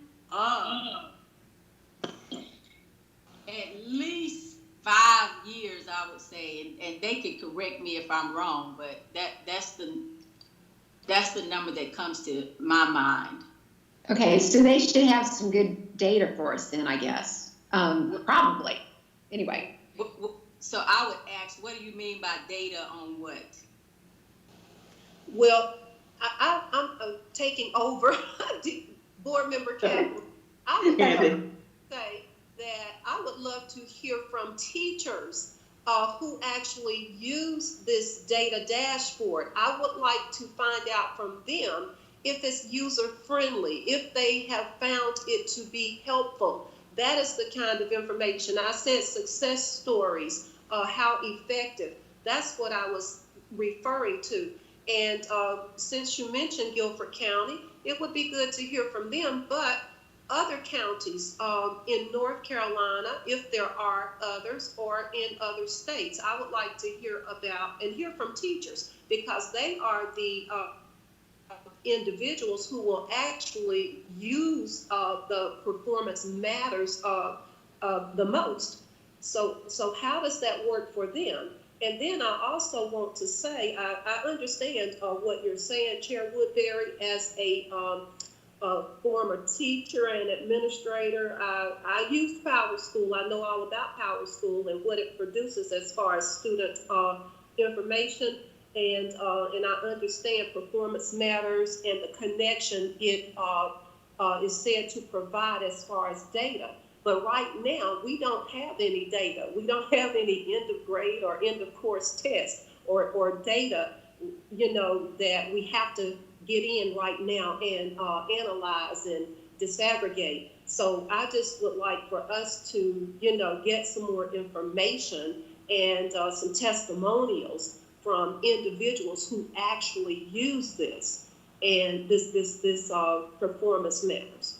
Sure. Thank you, Ms. Burke. Yeah, and I appreciate Chair Woodbury's comment as a testimonial, as someone who used it in Guilford County. We've gotten that quite a bit from lots of districts around the country, Charlotte, Guilford, and others, Miami-Dade.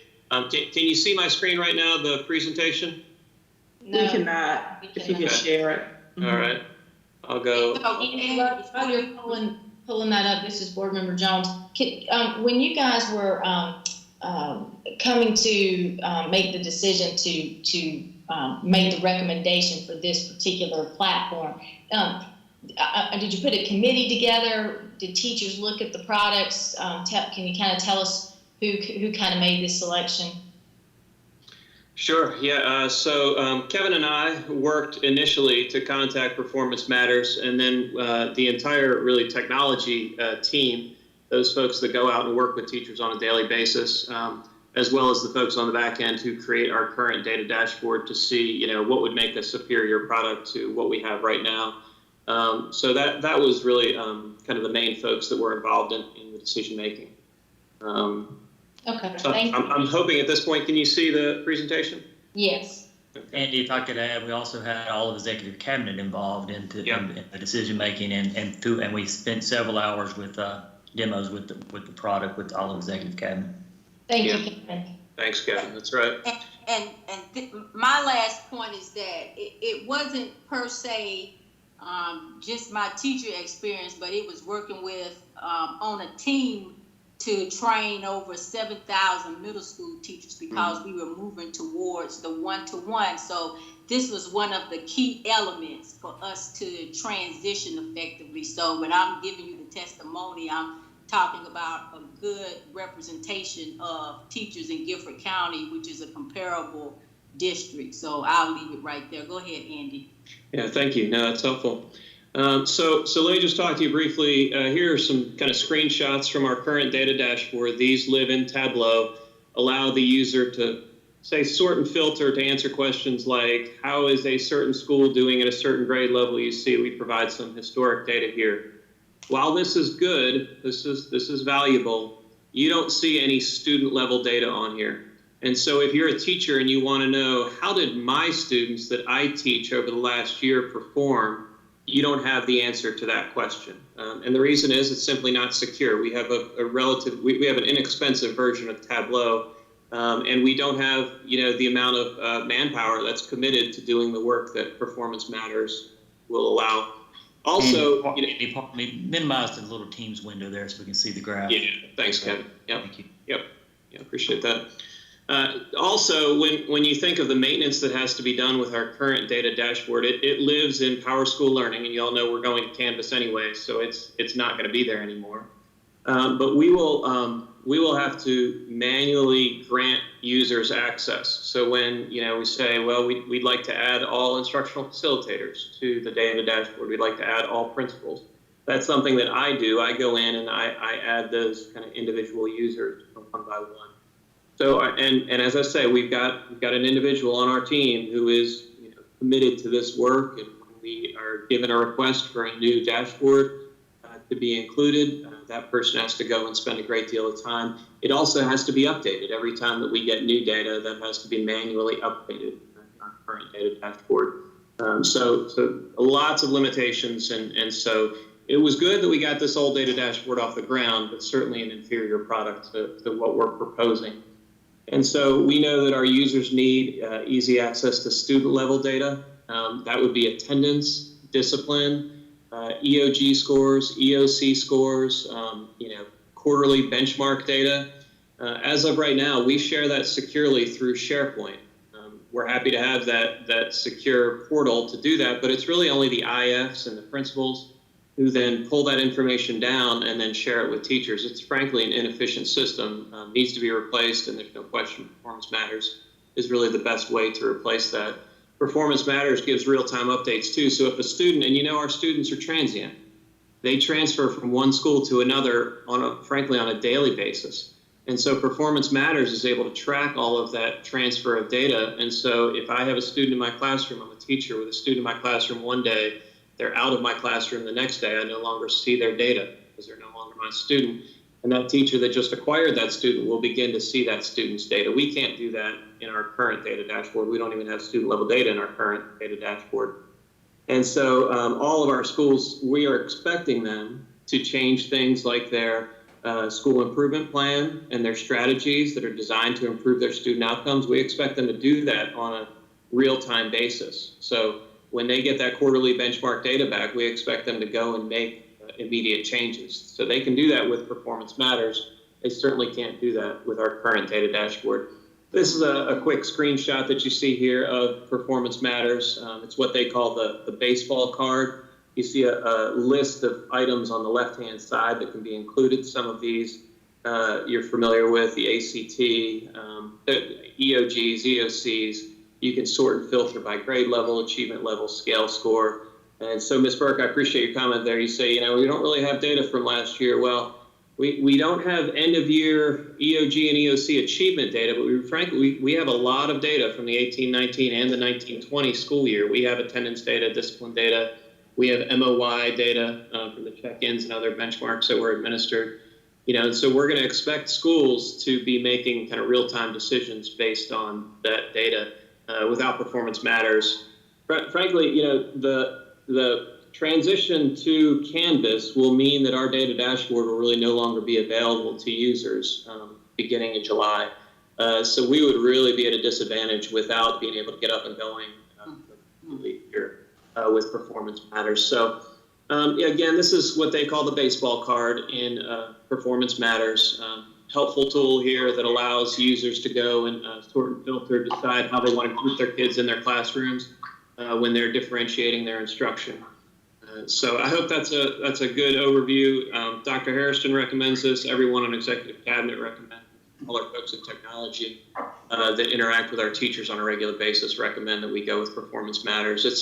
It's frankly the best product out there. I mentioned the reasons, but it's seamless integration with PowerSchool. If we had a different student information system, I'd probably be bringing you a different recommendation tonight. But I really believe that Performance Matters is the best product out there for us. Well, right now, we do have a motion and second, and we, I guess, had questions and discussion. I think we might be ready to take the roll call, Dr. Hairston. All right, Chair Woodbury. Yes. Lyda Coward-Hayes. Yes. Andrea Bramer. Yes. Barbara Burke. No. Leah Crowley. Yes. Dana Jones. Yes. Deanna Kaplan. No. Elizabeth Motsinger. Yes. Marilyn Parker. Yes. And motion passes. Thank you. Thank you. The next item, the next action item for approval is the data sharing MOU. Is there a motion to approve? Board Member Jones, move approval. Second, Elizabeth. Any further question or discussion? Dr. Harrison, can you take the roll? All right. Chair Woodbury. Yes. Lyda Calvert-Hayes. Yes. Andrea Bramer. Yes. Barbara Burke. Yes. Leah Crowley. Yes. Dana Jones. Yes. Deanna Kaplan. Yes. Elizabeth Motsinger. Yes. And Marilyn Parker. Yes. Motion passes. Thank you. Thank you. The next action item is the approval of the Verizon Innovative Learning Lab contract. Is there a motion to approve? Move approval, Parker. Crowley with the second. Any further question or discussion? Dr. Harrison, could you take the vote, please? Chair Woodbury. Yes. Lyda Calvert-Hayes. Yes. Andrea Bramer. Yes. Barbara Burke. Yes. Leah Crowley. Yes. Dana Jones. Yes. Deanna Kaplan. Yes. Elizabeth Motsinger. Yes. And Marilyn Parker. Yes. Motion passes.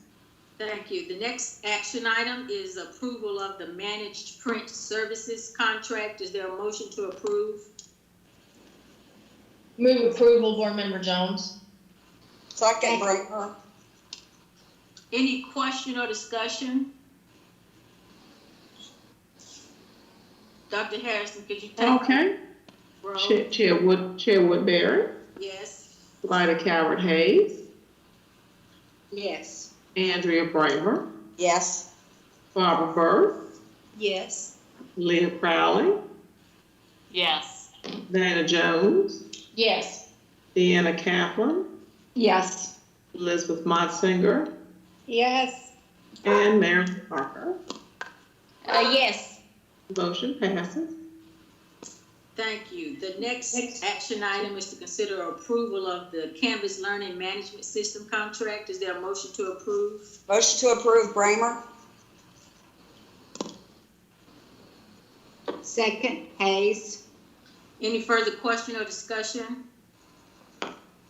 Dr. Harrison, if you could take the roll. Sure. Chair Woodbury, Yes. Lyda Calvert Hayes, Yes. Andrea Bramer, Yes. Barbara Burr, Yes.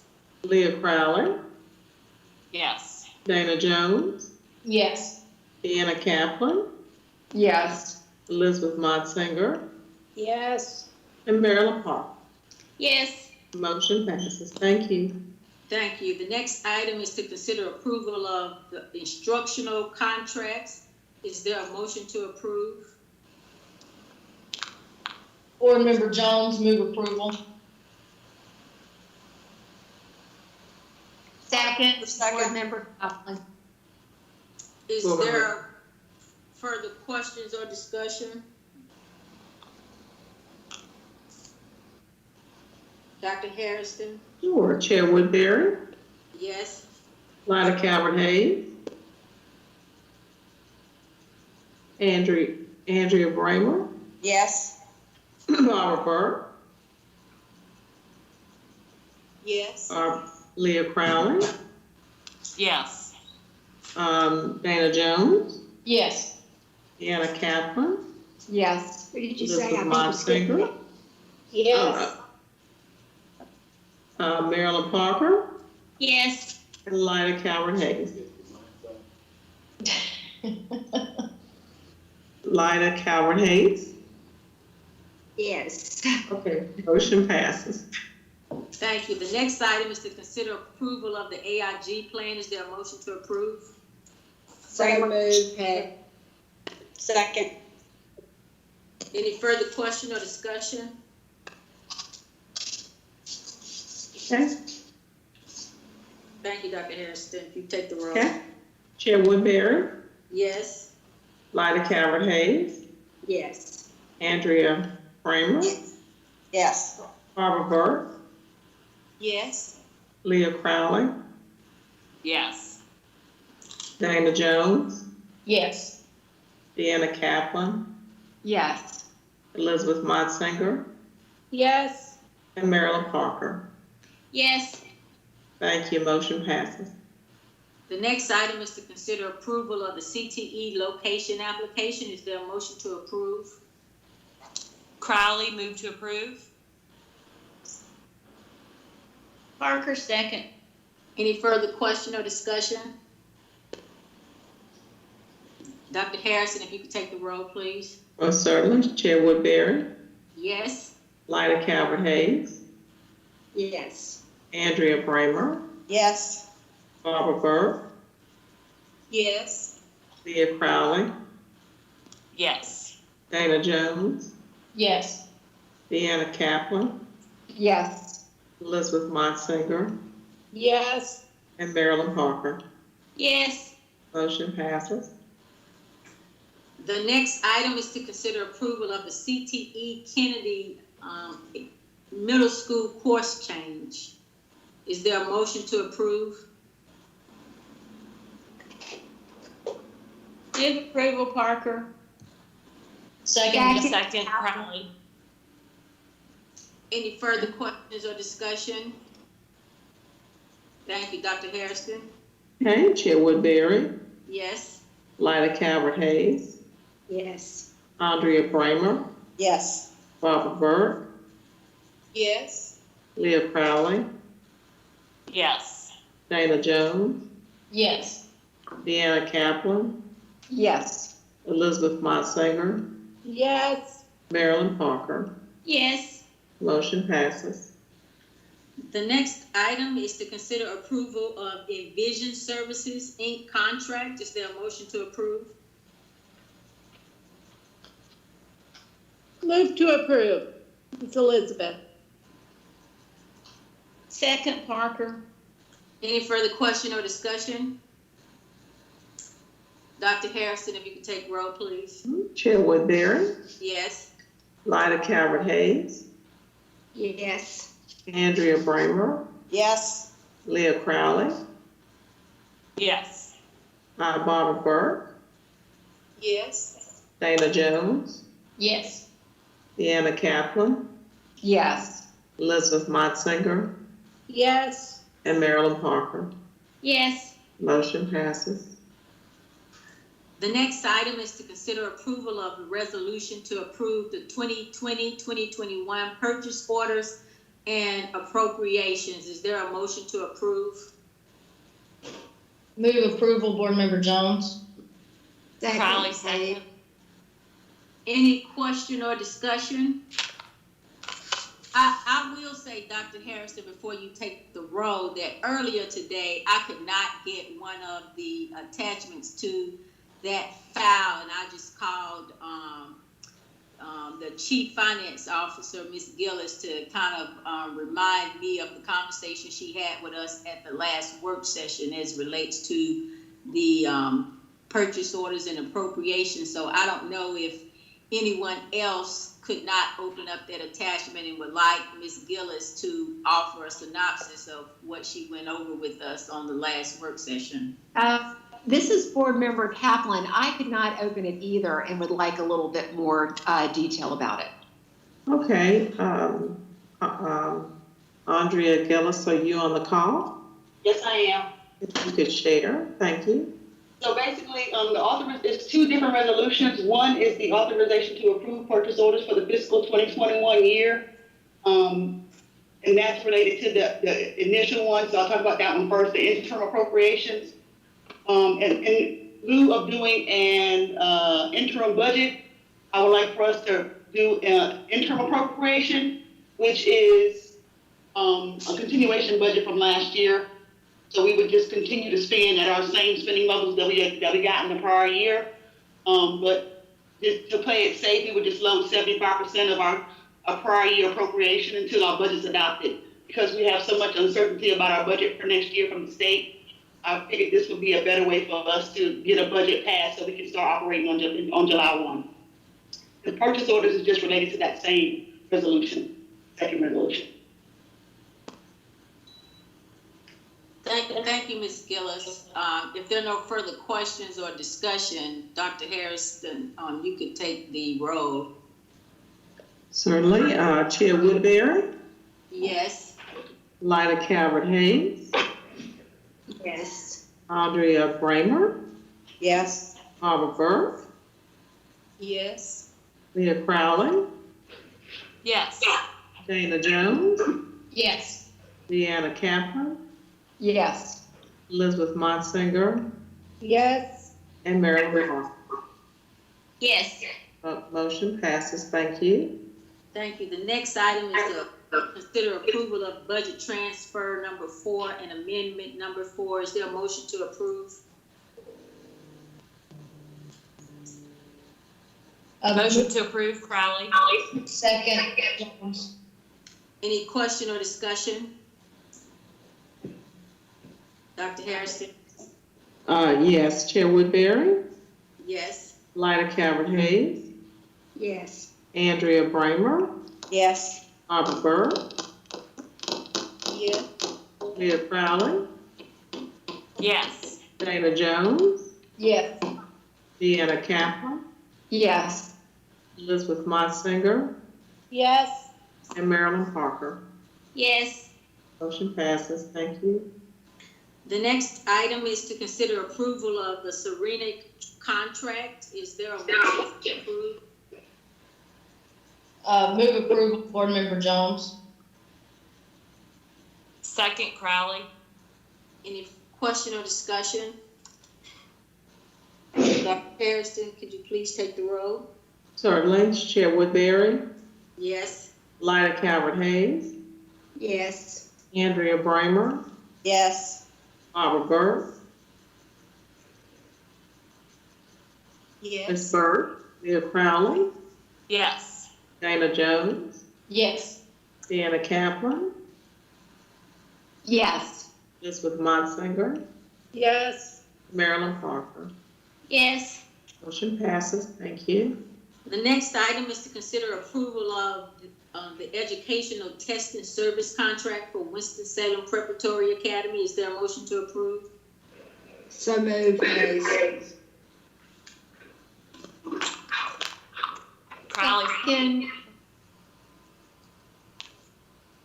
Is there a second? Second, Kaplan. Okay, thank you. Any question or discussion? Dr. Harrison, could you take the roll, please? Certainly. Chair Woodbury, Yes. Lyda Calvert-Hayes, Yes. Andrea Bramer, Yes. Barbara Burke, Yes. Leah Crowley, Yes. Dana Jones, Yes. Deanna Kaplan, Yes. Elizabeth Monsinger, Yes. and Marilyn Parker. Yes. All passed. Thank you. The last item is to consider approval of the Wiley Addition project costs.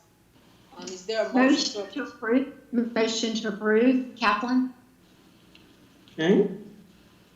Second. Go ahead, Leah. I'm sorry, who was the second from? I think it was Leah. Okay. Or All right. Jones. Any discussion or question? Dr. Harrison, if you could take the roll, please. Certainly. Chair Woodbury, Yes. Lyda Calvert-Hayes, Yes. Andrea Bramer, Yes. Barbara Burke, Yes. Leah Crowley, Yes. Dana Jones, Yes. Deanna Kaplan, Yes. Elizabeth Monsinger, Yes. and Marilyn Parker. Yes. Thank you. Thank you.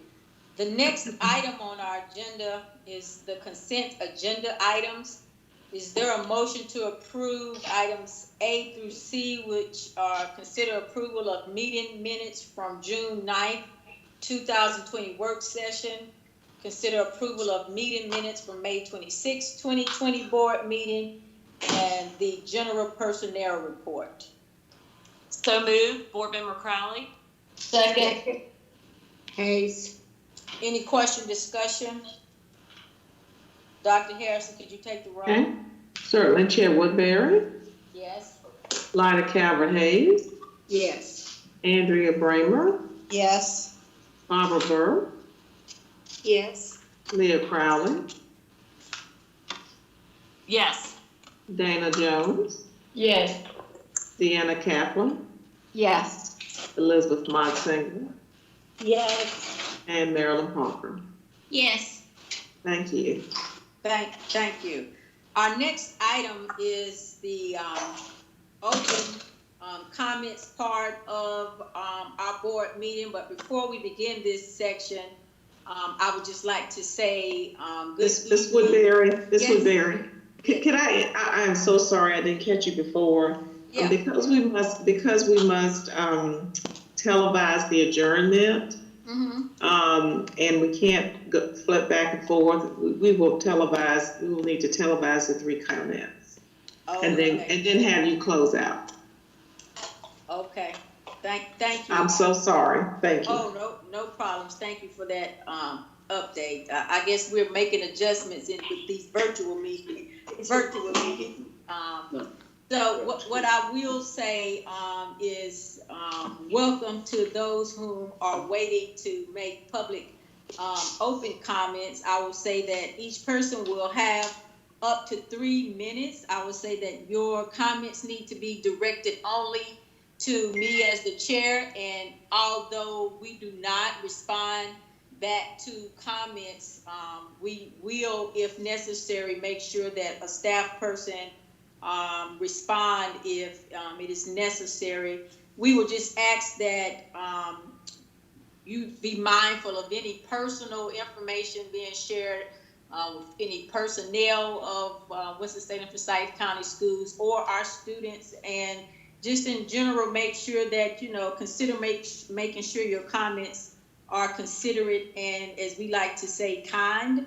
So, Dr. Harrison, if you can go ahead and get us started with the open comments period.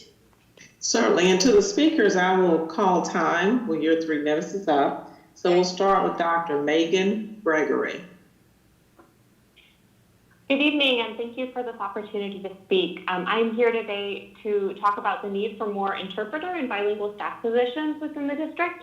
As Dr. Hairston mentioned, my name is Megan Gregory. I'm a member of the North Carolina Congress of Latino Organizations, which represents collectively over 15,000 Latinx households in Forsyth County. I'm also a member of Trinity Presbyterian Church, which is a sister church to El Buen Pastor Iglesia Presbiteriana, which is a Spanish-speaking congregation and community center.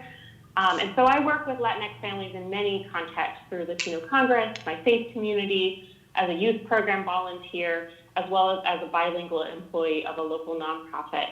And so on behalf of Latino Congress and Trinity Presbyterian, I would like to urge the school board to support a budget for 2020-2021 that will add at least 9 interpreter and bilingual staff positions.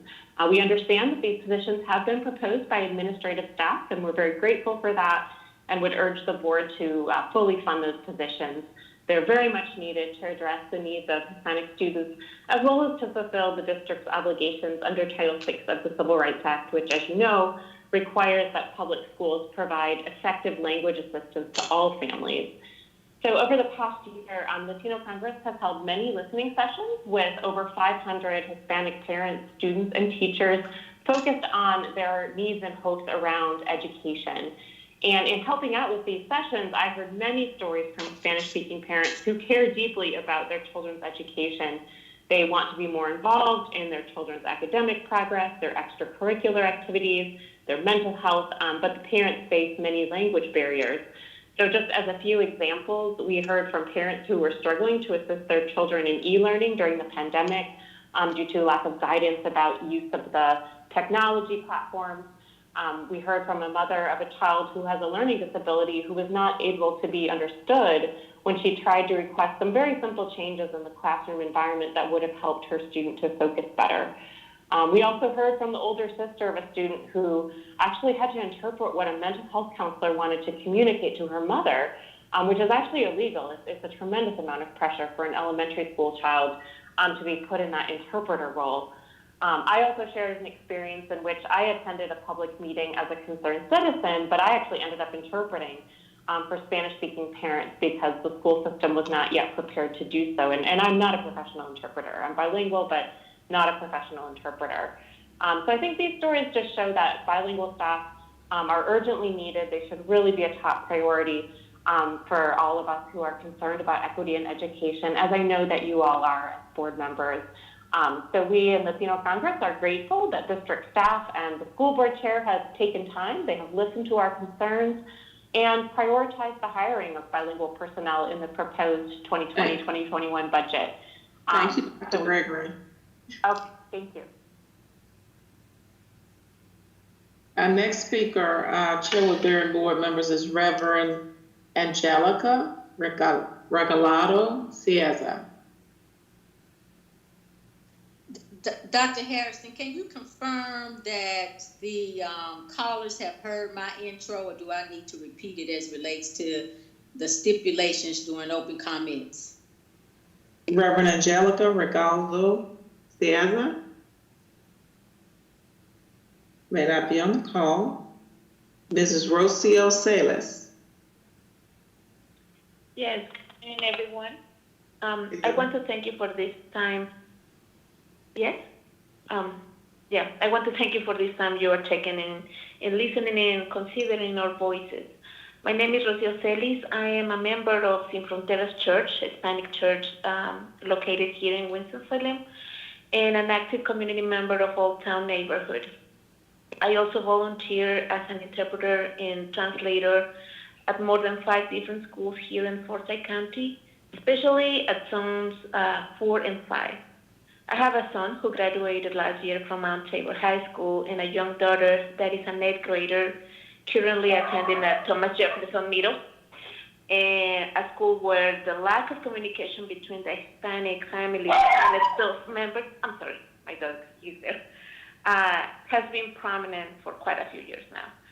Many teachers have shown their concerns about the amount of students that cannot concentrate to their studies while being their own parent interpreters. Parents, teachers, school members have been conscious about the huge need of hiring more bilingual staff that can provide not only office duties such as answering or making calls from those non-English speakers' families, sending home important information in Spanish, etc., but also counselors that can provide guidance, social education, and cultural awareness in cases where it's needed. My main concern right now is not just as parents, but also as community advocates, is that we are dealing with keeping our kids and other family members safe from the COVID-19, and at the same time trying to keep contact with our kids at schools with the last updated. I would like to mention that so far the school board has done a great implementations in both languages to keep our families informed, but the real challenge will be getting is contact those families once the school year starts. And again, many parents will have to deal with this situation. It's important to mention that we are aware of all the changes as society we are going through due to the current pandemic situation. And as parents, we recognize the importance of having a fluent and empathetic communication with our school staff.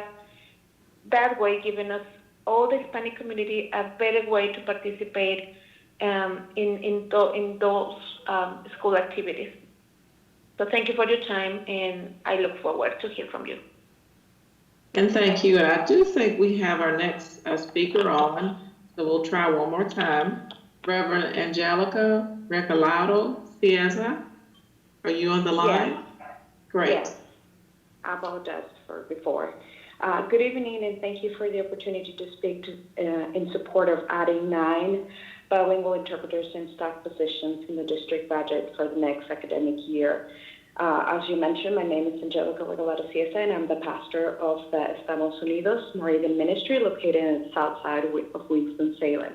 I am also a mother of 2, in which one is a student of the Winston-Salem Forsyth County School. And I have experienced at firsthand what it has been for us to adjust to the new system since the pandemic started. However, I would like to share my experience as a leader in the Hispanic community and my concern about the limited bilingual staff in the school. A big part of our ministry focus is on offering educational programs to first-generation immigrants, including but not limiting to ESL classes. Many of these parents try their best to learn English to communicate with their children's teachers, doctors, and other providers. But if you have ever tried to learn another language, it doesn't come easy to many. When the pandemic limitations started back in March, a little over half of our ministry's family contacted us because they did not understand what was happening, much less how to proceed with the online schooling. Even for myself, it was a challenge to get the process going from regular school to online classes. We tried our best to help in whatever sense we could. However, I often asked why would they not call their children's schools, and often the response was the lack of bilingual personnel. I often hear and read, we want more collaboration and participation from the Hispanics, but if our community does not understand or even know how or who to reach for basic information in their schools, there must be something that is not getting across.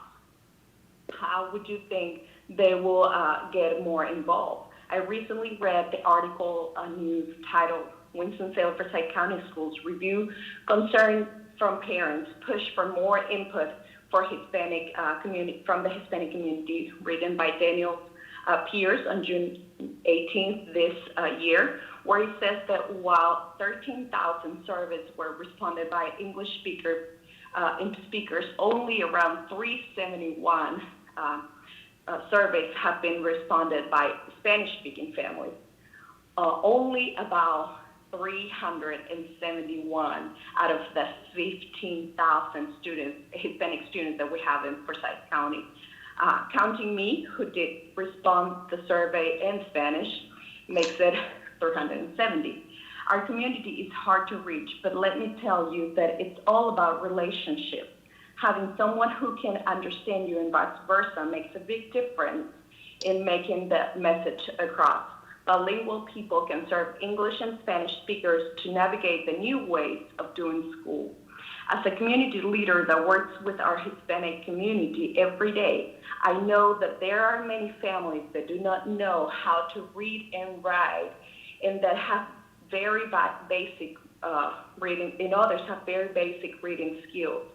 So having someone available to speak with parents about concern issues is the best way to reach out this community, in my experience. I know Thank you, ma'am. Thank you, want ma'am. the best for our children and their success. So I really would like to urge you to support this bilingual position. Thank you very much for your time. Thank you, ma'am. That concludes our speakers, Chair Woodbury. Thank you. We do have one announcement that Sam Mills will share with us before we adjourn tonight. Thank you, Chair Woodbury. I just want to encourage folks, our viewers, to take a look at our calendar options on our website and our Reopening Schools page, Safe Reopening. On Thursday this week, we will close the calendar polls to staff and families in order to then bring a recommendation next week for our 2020-21 calendar to you all in a special called meeting for a vote. So please go to our website, make a selection, review the calendars, and help give us feedback to bring a better informed decision to our board. Thank you. Thank you. This concludes tonight's meeting. I would like to thank the community for being with us and being patient as we move through this new way of meeting. Please be mindful of our webpage for a complete list of upcoming committee or work session meetings and also our public meetings. Is there a motion to adjourn to tonight's meeting? Move to adjourn, Crowley. Second, John. Dr. Harrison, could you take the consensus? Sure. All in favor, let it know be known by aye. Aye. Any opposed? Thank you. Thank you. Good night. Good night. Good night. Good night.